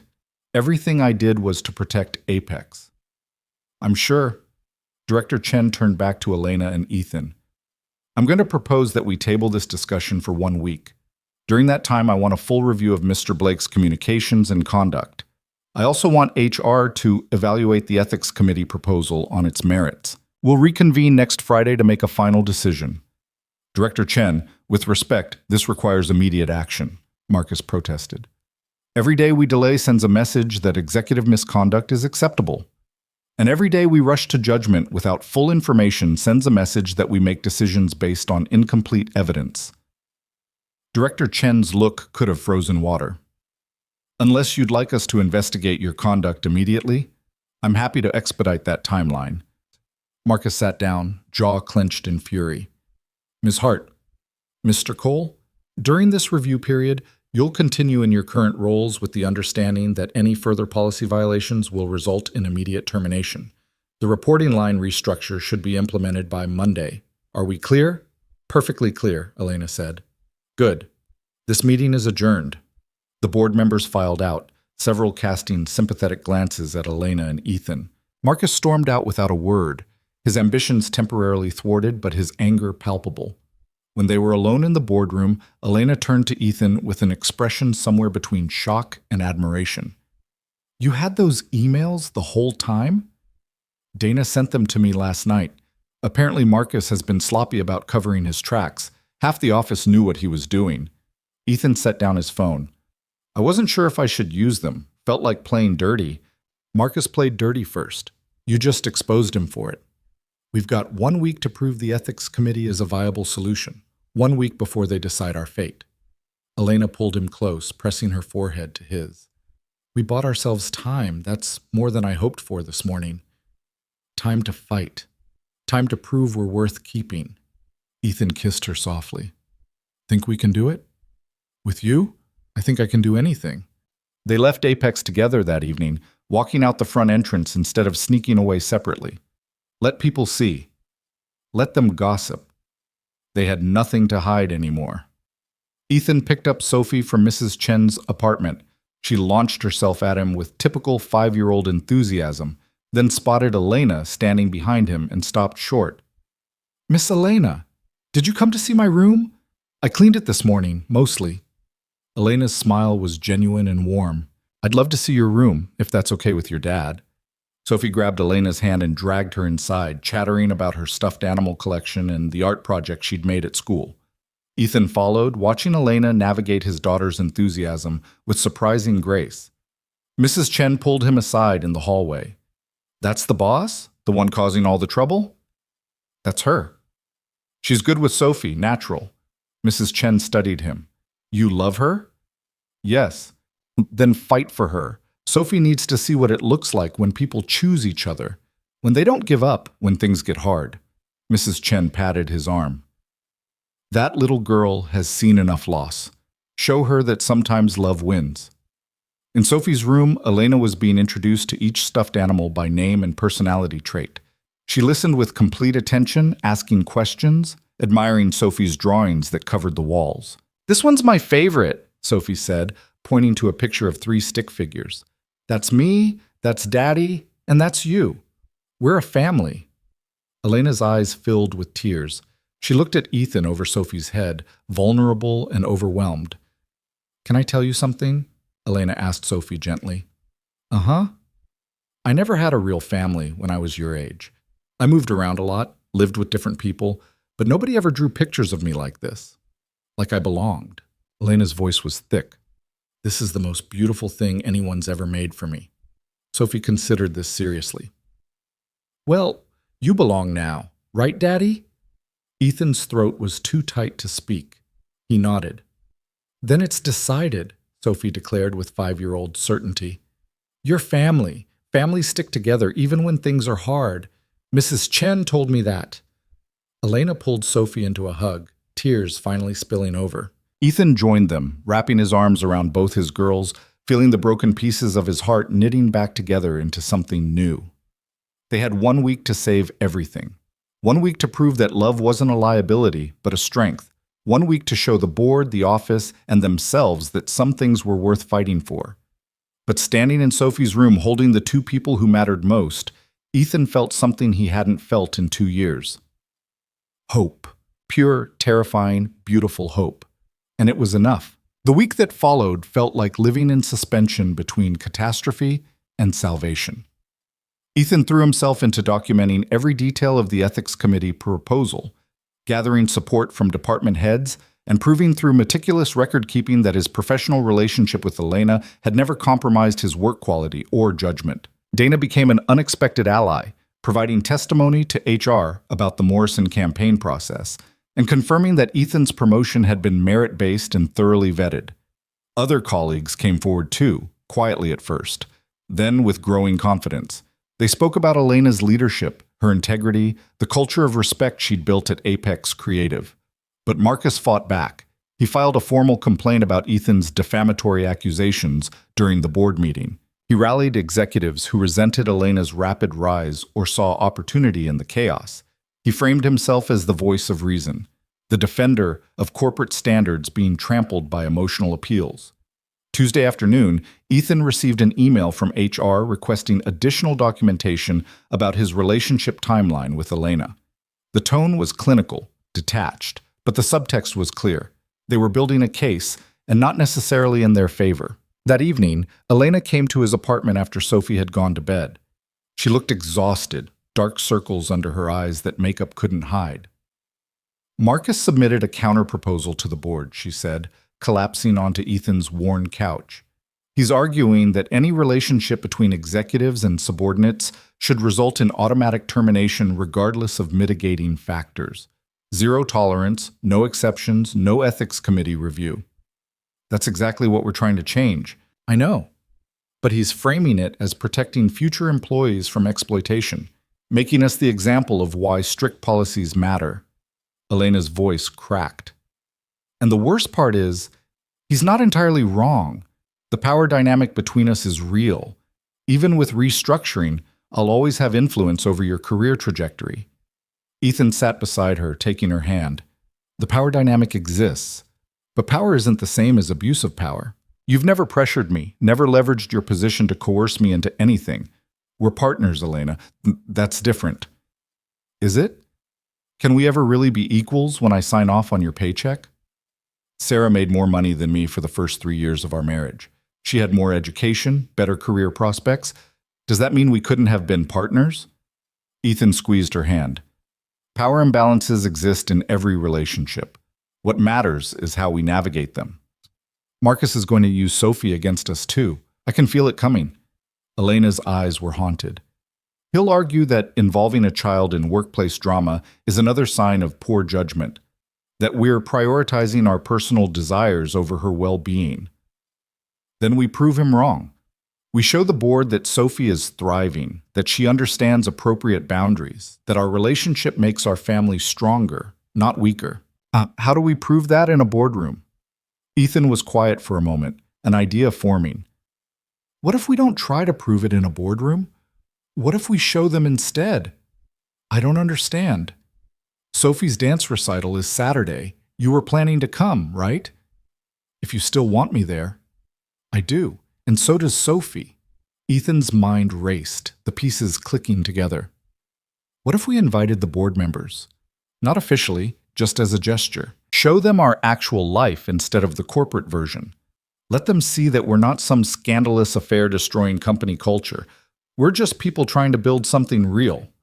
Elena looked at him like he'd suggested they tap dance naked through the office. You want to invite the board of directors to a children's dance recital? Why not? Director Rodriguez has grandkids. Director Chen is always talking about work-life balance. They're people, Elena. They have families and lives outside Apex. Maybe seeing us as humans instead of policy violations would help. Or it could backfire spectacularly. Look desperate, like we're trying to manipulate them with a cute kid. Sophie is not a manipulation tactic. She's my daughter, and she's part of this equation whether we like it or not. The board is going to make decisions that affect her life. They should see what that life actually looks like. Ethan's voice gentled. I'm not saying it guarantees anything, but hiding Sophie away, pretending our relationship exists in a vacuum separated from real life, that's not honest. And I'm tired of not being honest. Elena stared at him for a long moment. Then, incredibly, she laughed. You're either the bravest person I've ever met, or the most naive. I genuinely cannot tell which. Can't it be both? Apparently. Elena leaned into him, resting her head on his shoulder. All right, let's invite the board to watch your daughter pirouette. What's the worst that could happen? They could use it as evidence of poor judgment and fire us both. Well, when you put it that way, it sounds delightful. They sat in comfortable silence for a while, the weight of the coming days pressing down but somehow more bearable shared between them. Finally, Elena spoke again, her voice small. I'm scared, Ethan. Not just of losing my job. I'm scared that even if we win, even if the board approves the ethics committee and we get to stay, I'm scared I'll still find a way to ruin this, to push you away or sabotage it, or prove that I'm not capable of being loved. Ethan pulled back to look at her. You know what scares me? That Sophie will grow up thinking love means loss. That she'll be so afraid of getting hurt that she'll never let anyone close. I don't want that for her. Which means I have to show her something different. I have to show her that sometimes people stay. What if I can't? What if my instinct to run is stronger than my desire to stay? Then I'll chase you, and Sophie will chase you, and we'll keep chasing until you understand that you're not going to scare us away. Ethan cupped her face gently. You've spent your whole life being the one who gets left. Let us teach you what it feels like to be chosen. Every single day. Even on the hard days. Especially on the hard days. Elena's tears fell freely now. I don't know how to do this. Neither do I. We'll figure it out together. He kissed her softly. That's what love is, Elena. Not having all the answers, but choosing to find them together anyway. Wednesday morning, Ethan sent carefully worded emails to the board members. He kept it simple, personal, not remotely corporate.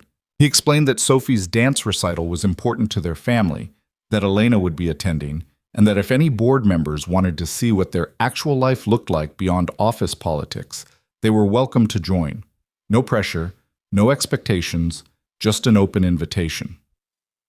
Director Chen responded within an hour. Thank you for the invitation. I'll be there. Director Rodriguez sent a message that afternoon. My granddaughter dances too. I'd be honored to attend. 3 other board members confirmed by Thursday evening. Only 2 declined, citing prior commitments.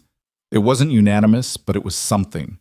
Marcus, predictably, went nuclear when he heard. He sent a company-wide email Friday morning questioning the appropriateness of inviting board members to personal events during an active ethics investigation.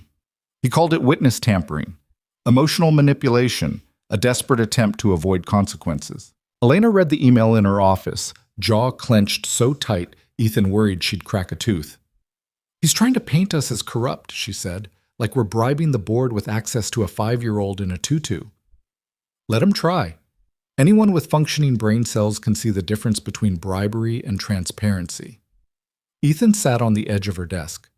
Besides, his reaction proves he's worried. If he thought the recital would hurt our case, he'd be encouraging board attendance. Unless he's planning to show up himself and find some way to make us look bad, then we'll handle it, together. Ethan pulled out his phone and showed her a text from Sophie's dance teacher. "Look what I got this morning."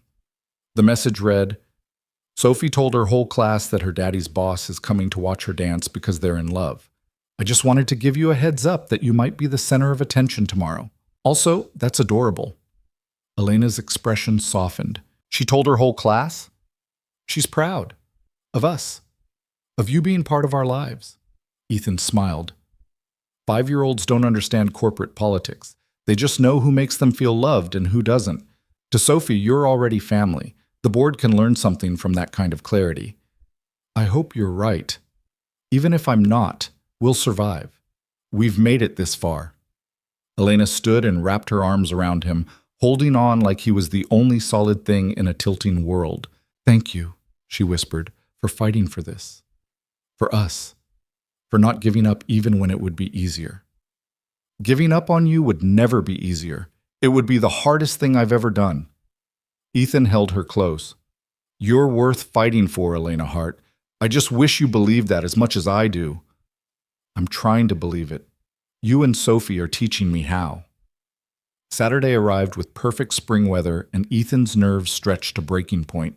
Sophie was vibrating with excitement, her tiny ballet costume already wrinkled from her practicing spins in the living room. "Do I look pretty, Daddy?" she asked for the 15th time, twirling so her pink tutu flared out. "You look perfect, baby." "Is Miss Elena coming? She promised she'd come." "She'll be here. She promised, and she keeps her promises." They arrived at the community center where the recital was being held. The small auditorium was filling with parents wielding cameras and grandparents clutching bouquets. Ethan spotted Director Chen near the back, dressed casually in slacks and a sweater that made her look less like a corporate executive and more like someone's kind aunt. She waved. Ethan waved back, trying not to feel like his entire future was riding on the next 2 hours. Elena arrived 15 minutes before curtain, slightly breathless and carrying flowers for Sophie. She dressed down too, jeans and a soft blue sweater that made her eyes impossibly bright. She looked young and nervous, and nothing like the Ice Queen CEO the business magazines wrote about. "Sorry I'm late. Last-minute crisis at the office." Elena spotted Director Chen and went pale. "Oh, she actually came. Rodriguez is here too, 3 rows from the front." Ethan took her hand, lacing their fingers together. "We're doing this. All in, remember?" "All in," Elena echoed, though her voice shook slightly.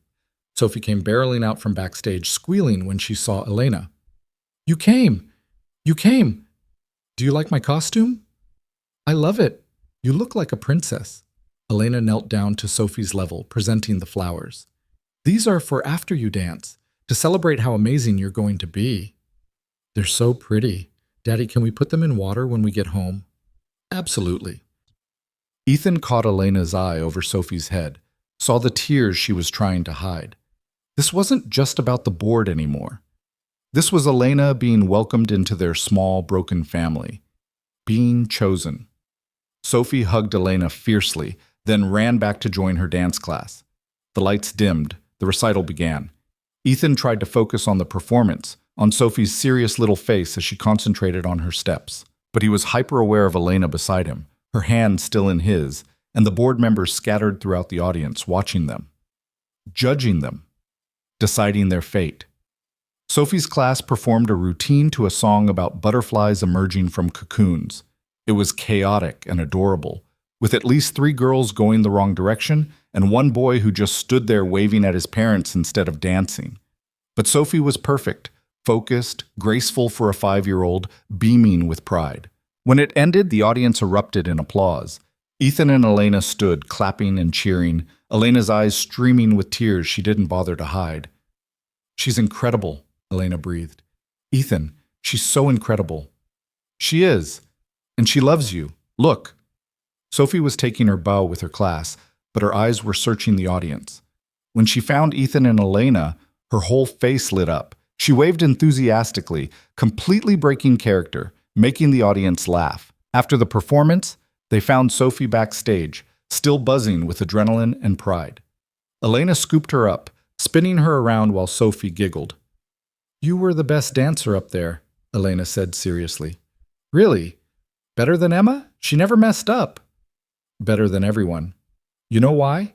Because you danced like it mattered, like you loved it. That's what makes someone a real dancer." Sophie hugged Elena's neck. "I'm glad you came. It's better when you're here." Ethan felt his throat close up. This was his daughter telling Elena she belonged, telling her she was chosen. If the board couldn't see the beauty in that, then they were beyond reason. Director Chen approached as they were heading to the lobby, her expression unreadable. "Mr. Cole, Miss Hart, that was lovely. Your daughter is very talented." "Thank you, Director Chen." Ethan's heart hammered. "I appreciate you coming." "I'm glad I did." It's easy to forget, in all our talk of policies and protocols, that we're making decisions about real lives, real families. She looked at Sophie, who was showing Elena her dance moves again. "She seems happy, well-adjusted." "She is. We work hard to make sure of that." "I can see that." Director Chen's voice softened. "My daughter is a single mother. I watch her struggle to balance work and parenting every day. It's the hardest job in the world. You're doing it while building a career and navigating a complicated relationship. That takes courage." "Or stupidity," Ethan said before he could stop himself. Director Chen smiled. "Sometimes they're the same thing. The bravest choices often look foolish until they work." She paused. "I'll see you both at Friday's board meeting. Thank you for the invitation. It was illuminating." She walked away before Ethan could respond. He looked at Elena, who'd gone very still. "Did that sound positive or ominous?" Elena whispered. "I genuinely have no idea." Director Rodriguez approached next, his granddaughter in tow. The little girl was about Sophie's age, and within seconds the two were comparing costumes and planning playdates. Rodriguez watched them with warm eyes. "My granddaughter doesn't make friends easily," he said quietly. "She's shy. But your Sophie just welcomed her like they've known each other forever. That's good parenting, Mr. Cole. You should be proud." "Thank you, sir." "Ms. Hart, I wanted to apologize. When the allegations first came forward, I assumed the worst: power imbalance, exploitation, all the corporate buzzwords." Rodriguez shook his head. "But watching you three together, that's not what exploitation looks like. That's what family looks like. Complicated, maybe. Unconventional, certainly, but genuine." Elena's voice was thick when she spoke. "We're trying our best to do this right, to be honest and responsible and protect everyone involved." "I believe you, and I'll be voting accordingly at Friday's meeting." Rodriguez smiled. "My granddaughter wants to know if Sophie can come over for a play date next week. I told her I'd have to ask her father." "Sophie would love that," Ethan managed.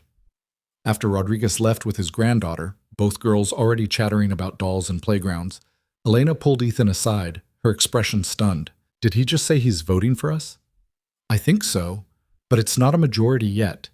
We need 4 votes out of 7 to approve the Ethics Committee proposal." Chen seemed positive. "Rodriguez is on our side. That's 2. Elena was calculating, her strategic mind taking over even in the chaos.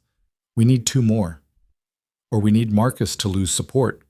Ethan spotted Marcus across the lobby, talking to one of the board members who'd declined the recital invitation. His expression was intense, persuasive. "He's still working them." "Then we work harder." Elena took Ethan's hand, squeezed it. "Whatever happens Friday, thank you for today, for letting me be part of this, of Sophie's life, of your family. You are part of our family. Board approval or not, that doesn't change. Sophie ran over, dragging Director Rodriguez's granddaughter. Daddy, this is Maya. She wants to see Mr. Whiskers. Can she come over? Mr. Whiskers is our cat that we don't actually have yet, Ethan explained to Rodriguez, who was following the girls. Sophie's been campaigning for one. Successfully, apparently, Elena said, grinning at Sophie. We'll get you that cat, sweetheart, when we move to a bigger apartment. The casual way she said we, like it was already decided, like their future together was inevitable, made Ethan's chest tight with hope and fear in equal measure. They went out for ice cream after the recital, all three of them, plus Maya and Director Rodriguez. It was surreal, eating chocolate cones with a board member who held their professional lives in his hands, while two 5-year-olds debated the merits of different cat breeds. But it was also perfect. Normal. The kind of Saturday afternoon Ethan had stopped letting himself imagine. That night, after Sophie was asleep with her recital flowers in a vase by her bed, Elena stayed over. They lay in Ethan's bed, wrapped in each other, talking about everything and nothing. I keep waiting for the other shoe to drop, Elena admitted. For this to fall apart. For you to realize I'm too damaged, too difficult, too much work. What if I told you I like the work? That figuring you out is the best puzzle I've ever worked on. I'd say you're a masochist with terrible taste in partners. Ethan laughed. Probably accurate. But I'm your masochist now. You're stuck with me. Promise? Promise. He kissed her forehead. No matter what the board decides Friday, even if we both lose our jobs, even if we have to start over somewhere else, you're stuck with me. Elena held him tighter. I love you.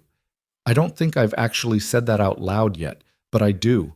I love you and Sophie and this messy, complicated, beautiful thing we're building. I love you too. Have for a while now. Was just waiting for you to catch up. They fell asleep tangled together, and for the first time in months, neither of them had nightmares. Friday arrived with storm clouds gathering over the city and Ethan's stomach in knots.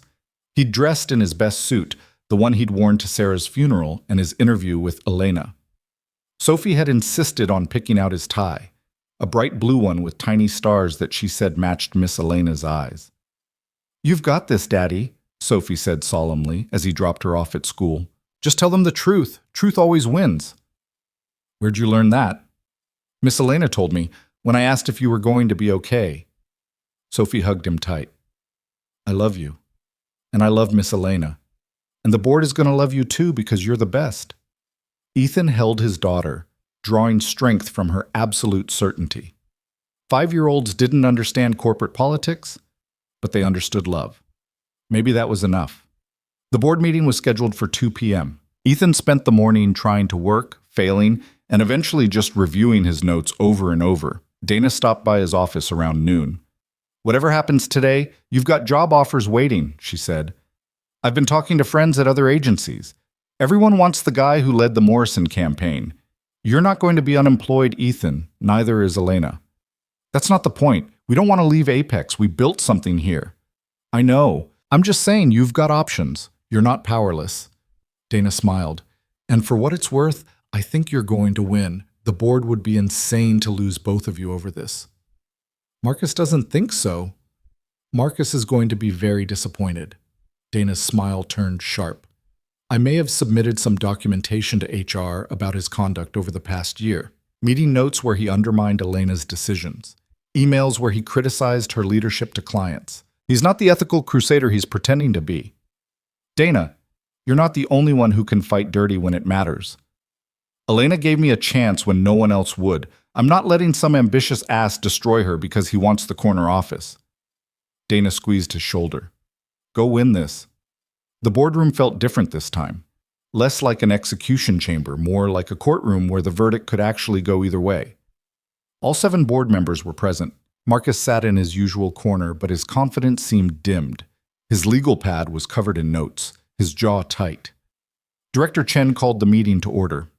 We've spent the week reviewing the ethics committee proposal, interviewing staff and examining the circumstances around Mr. Blake's original complaint. We're ready to make our decision. Ethan reached for Elena's hand under the table. She laced her fingers with his, both of them barely breathing. First, I want to address Mr. Blake's conduct. Director Chen's voice was ice. Our investigation revealed that you've been actively undermining Ms. Hart's leadership for months, including sharing confidential board communications with external parties and positioning yourself for her role before any formal process was initiated. That behavior violates your fiduciary duties and calls into question the motivations behind your HR complaint. Marcus went pale. I was acting in the company's best interest. You were acting in your own interest. There's a difference. Director Rodriguez cut him off. The board has voted to remove you from your VP position, effective immediately. You'll have 2 weeks to transition your responsibilities, and then your employment with Apex will be terminated. The room went silent. Ethan felt Elena's hand trembling in his. Marcus stood, face flushed with fury. This is outrageous. You're firing me for exposing an inappropriate relationship. We're firing you for breach of trust, professional misconduct, and attempting to manipulate board processes for personal gain. Director Chen's voice was final. Security will escort you from the building. This meeting is adjourned as it pertains to your employment. 2 security guards appeared at the door. Marcus looked at Elena and Ethan with pure hatred, then stalked out without another word. The door closed behind him with a decisive click. Director Chen turned to Elena and Ethan. Now, as to the ethics committee proposal and your relationship. Ethan's heart hammered so hard he thought everyone could hear it. The board has voted 5-2 to approve the ethics committee framework. We believe it represents a more nuanced approach to managing workplace relationships while maintaining appropriate safeguards. Director Chen allowed herself a small smile.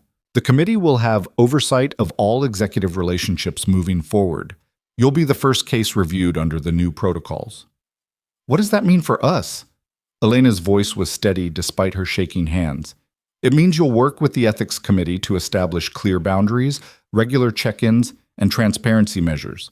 Mr. Cole will report exclusively to Mrs. Dana Foster, with no direct authority from you, Ms. Hart. Any perception of favoritism will be grounds for immediate review. You'll both be held to the highest standards of professional conduct. We understand, Ethan said. Good. Because while we believe your relationship can be managed appropriately, we also recognize that you've made mistakes. The failure to disclose earlier, the late-night meetings without proper oversight, the appearance of impropriety. These were errors in judgment that cannot be repeated. They won't be, Elena promised. We've learned from this. We'll do better. Director Rodriguez spoke up, his voice gentle. The board recognizes that you're both valuable assets to Apex Creative. Ms. Hart, your leadership has been transformative. Mr. Cole, your strategic work speaks for itself. We don't want to lose either of you over a relationship that, while complicated, appears to be conducted in good faith. Thank you, Elena whispered. Don't thank us yet. You'll be under scrutiny for the foreseeable future. Any misstep will be magnified. The ethics committee will be watching closely. Director Chen's expression softened slightly. But we also recognize what Mr. Cole demonstrated last week, that corporate policies exist to serve people, not the other way around. Sometimes that means finding creative solutions instead of defaulting to punishment. Saturday's recital was illuminating, Director Rodriguez added. Seeing you as a family rather than just colleagues helped us understand what we'd be destroying if we took the easy route. That little girl deserves stability. You both deserve a chance to make this work. Ethan felt tears threatening. We won't let you down. See that you don't? Director Chen stood, signaling the meeting's end. The ethics committee will be in touch next week to begin the formal process. Until then, maintain professional boundaries and continue the excellent work you've been doing. Apex Creative is stronger with both of you here. The board members filed out, several offering congratulatory nods. When the room was empty except for Elena and Ethan, they sat in stunned silence. Did we just win? Elena finally asked. I think so. We won. Elena started laughing, the sound slightly hysterical with relief. We actually won. We get to stay. Together. Ethan pulled her into his arms, holding her while she shook with laughter and tears. We fought for this. We earned it. Sophie's going to be so excited, and probably demand that promised cat immediately. Definitely. We should start looking at apartments this weekend. Bigger place, cat-friendly. Ethan pulled back to look at her. Together? Together, Elena confirmed. if you're sure you want to live with a workaholic CEO who doesn't know how to use chopsticks and has terrible abandonment issues. Only if you're sure you want to live with a single dad who can't cook, talks to his dead wife sometimes, and comes with a very opinionated 5-year-old. Sounds perfect. Elena kissed him, soft and sweet and full of promise. Let's go tell Sophie we won, and that she's getting her cat. They left Apex that evening holding hands, walking out the front entrance to an office that was buzzing with the news. Marcus was gone. The ethics committee was real. Elena and Ethan were staying. Some employees congratulated them. Others looked skeptical. A few seemed disappointed that there hadn't been more drama. But Elena held her head high, and Ethan walked beside her, and together they faced the whispers and stares with quiet dignity. Sophie was waiting at Mrs. Chen's apartment, practically vibrating with anxiety. Did you win? Are you still going to work together? Is Miss Elena staying? We won, baby. Ethan scooped her up. Miss Elena is staying. We're all staying. Sophie shrieked with joy and launched herself at Elena, who caught her with a startled laugh. Does this mean we can get the cat now? It means we can start looking for a bigger apartment where we can have a cat, Elena said, and maybe some other changes too. What kind of changes? Elena looked at Ethan, a question in her eyes. He nodded, giving her permission to share the hope they'd been building. The kind where I'm around more, Elena said carefully, where I come to more dance recitals and help with homework and maybe even learn how to braid hair properly. Really? You want to do that stuff? I really do, if that's okay with you. Sophie considered this with typical 5-year-old seriousness. Then she threw her arms around Elena's neck. It's very okay. You're going to be the best at braiding. I'll teach you. Over Sophie's head, Elena met Ethan's eyes. Hers were streaming with tears, but she was smiling wider than he'd ever seen. 6 months later, on a Saturday morning in early autumn, Ethan woke up in their new apartment to the sound of Sophie giggling in the kitchen. He found her and Elena making pancakes. Or rather, Elena was making pancakes while Sophie helped by stealing chocolate chips and providing a running commentary on technique. You have to flip it when the bubbles pop, Miss Elena. That's what Daddy says. I'm trying, but your daddy makes it look much easier than it actually is. Ethan leaned against the doorframe, watching his daughter and his girlfriend navigate the complicated choreography of breakfast preparation. The apartment was bigger than their old place, with room for Sophie's growing art collection and Elena's books and a cat tree for Mr. Whiskers, who was currently sunbathing in the window. This was his life now, messy and beautiful and nothing like what he'd planned. Sarah would have loved Elena, he thought, would have appreciated her fierce protection of Sophie, her terrible cooking skills, the way she read bedtime stories with completely inappropriate dramatic voices. Daddy, you're supposed to be sleeping. We were going to surprise you. Sophie spotted him and pouted. I'm surprised, shocked even. Is that burning I smell? No. Elena frantically flipped a pancake that was indeed burning. Maybe, slightly. Ethan rescued the pancakes while Elena and Sophie dissolved into giggles. They ate breakfast together, the three of them plus Mr. Whiskers begging for scraps, and it felt like the most natural thing in the world. The ethics committee check-ins had become routine. Once a month, Elena and Ethan met with the committee to discuss any concerns, review their professional boundaries, and ensure everything remained appropriate. It was occasionally annoying but mostly reassuring, proof that they were doing this right, that their relationship could exist alongside their careers without compromising either. Dana had been promoted to COO, taking over most of Ethan's direct supervision. The arrangement worked beautifully. Ethan's team had grown, his reputation in the industry solidifying. Elena's leadership of Apex had strengthened without Marcus's constant undermining. The company was thriving, but more than that, they were thriving. Learning how to be partners in every sense of the word, learning how to fight fair, to trust, to believe that the people who loved you might actually stay. Sophie started first grade that fall, confidently telling her new classmates that she had a daddy and a Miss Elena, who were boyfriend and girlfriend but might be more someday. Her teacher had called with concerned questions about the family situation. Ethan had explained calmly, and Elena had provided references from the ethics committee and board members. The concerns had evaporated. October brought Sophie's 6th birthday, celebrated with a party at their apartment, where half her dance class showed up, along with several Apex employees and Director Rodriguez's granddaughter, Maya, who'd become Sophie's best friend.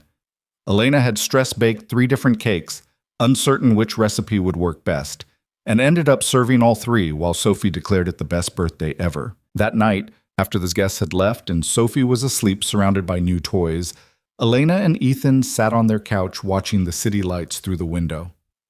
"I've been thinking," Elena said quietly. "Dangerous pastime." She elbowed him gently. "I'm serious. I've been thinking about the future.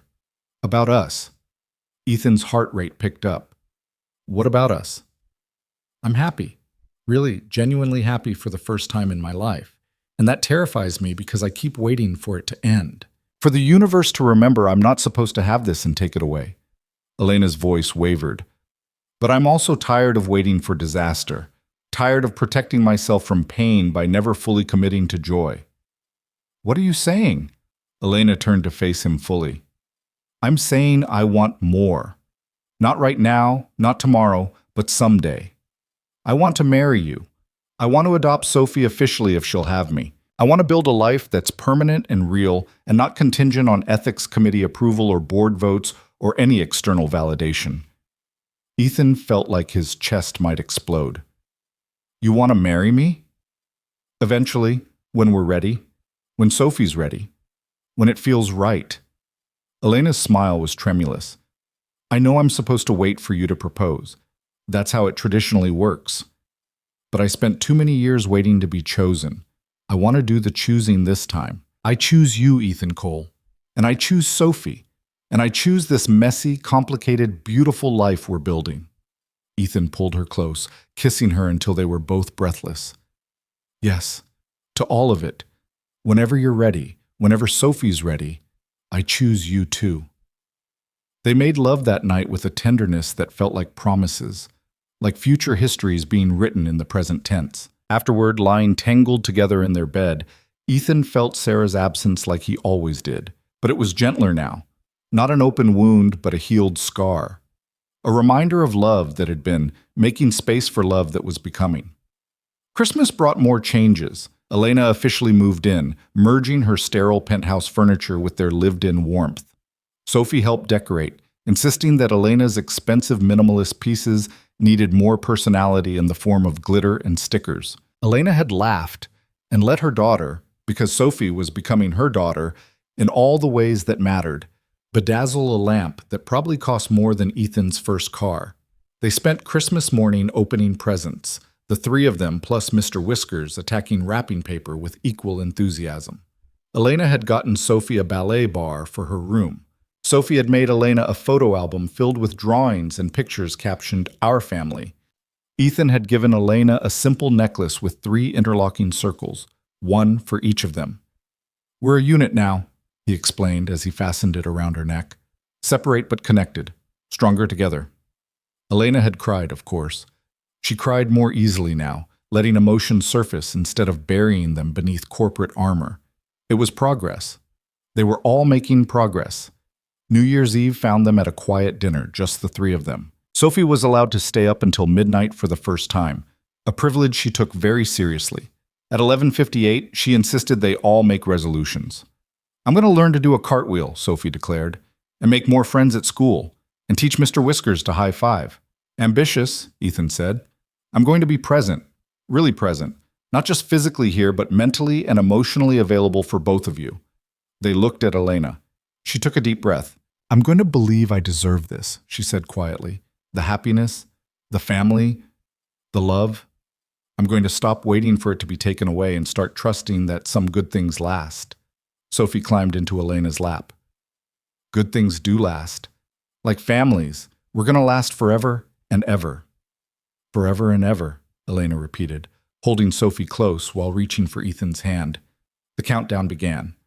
10, 9, 8. The year turning over, old pain giving way to new hope. 5, 4, 3. Sophie bouncing with excitement. Ethan and Elena looking at each other with eyes full of love and promise. 2, 1. Happy New Year. They kissed while Sophie made exaggerated gagging noises. Then all 3 of them collapsed into laughter and hugs. Outside, fireworks burst over the city. Inside, their small family celebrated having made it through the hard parts into something better. Spring came with unexpected news. Apex Creative was being courted by a major marketing conglomerate interested in acquisition. The board was divided on whether to sell or remain independent. Elena spent weeks in negotiations, strategizing, trying to protect the company culture she'd built, while also recognizing the opportunities a merger could provide. Through it all, Ethan supported her, listened to her fears, helped her think through options, held her when the pressure felt overwhelming. They'd learned how to be partners through crisis. This was just another test, and they were strong enough now to face it together. In the end, Elena negotiated a partial acquisition that maintained Apex's independence while providing capital for expansion. It was a masterclass in corporate strategy, and it cemented her reputation as one of the industry's brightest leaders. The celebration party was at the office, champagne flowing, and executives congratulating Elena on the deal. Ethan watched from across the room, proud of everything she'd accomplished. Director Chen appeared beside him. "She's remarkable," Chen said. "Almost walked away from all of this for you. Did you know that?" "I suspected. I'm glad we found another way. The industry needs leaders like her, but more than that, your daughter needs her, and she needs both of you." Chen smiled. "The ethics committee is recommending that we close your case. You've maintained impeccable boundaries, demonstrated that the relationship enhances rather than compromises your work. And frankly, you've become the model for how to handle these situations appropriately." Ethan felt relief wash over him. "We're approved? Officially?" "Officially. The scrutiny is over. You can just be a couple now, without committee oversight or board supervision." Chen raised her glass. "Congratulations. You fought for something difficult and made it work. That's worth celebrating." That night, after the party had ended and Sophie was asleep at Mrs. Chen's for a special sleepover, Ethan and Elena walked through the city together. No destination, just moving through the spring air, holding hands. "We did it," Elena said wonderingly. "We actually made it work." "Never doubted it." "Liar. You doubted it plenty. I saw you." "Okay, I doubted it sometimes, but I never stopped fighting for it." Ethan pulled her close. "You were worth the fight. You're worth everything." Elena stopped walking, turning to face him under a streetlight. "I have something for you." She pulled out a small box. Ethan's heart stopped. "I know I said someday, but I think someday is today." Elena opened the box to reveal a simple silver band. "Ethan Cole, you've taught me what it means to be chosen, to be fought for, to be loved not despite my damage, but including it. You've given me a family when I thought I'd never have one. You've shown me that some people stay." Her voice cracked. "Will you marry me? Will you let me spend the rest of my life proving I'm brave enough to choose happiness?" Ethan couldn't speak through the tears. He nodded, pulling her into a kiss that tasted like salt and joy and promises kept. When they finally broke apart, both crying and laughing, he slipped the ring onto his finger. "Yes, 1,000 times yes, on one condition." "What condition?" "We tell Sophie together. She's part of this decision." "Deal."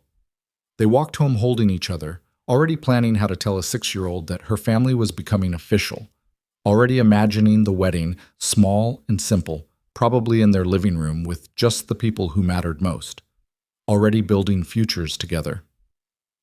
3 months later, on a perfect June morning, Ethan and Elena were married in their apartment. Sophie served as both flower girl and ring bearer, taking her duties with utmost seriousness. Director Chen officiated. Dana stood as Elena's maid of honor. Director Rodriguez brought Maya, and Sophie's dance class teacher came with her partner. It was small and imperfect, and everything they'd needed.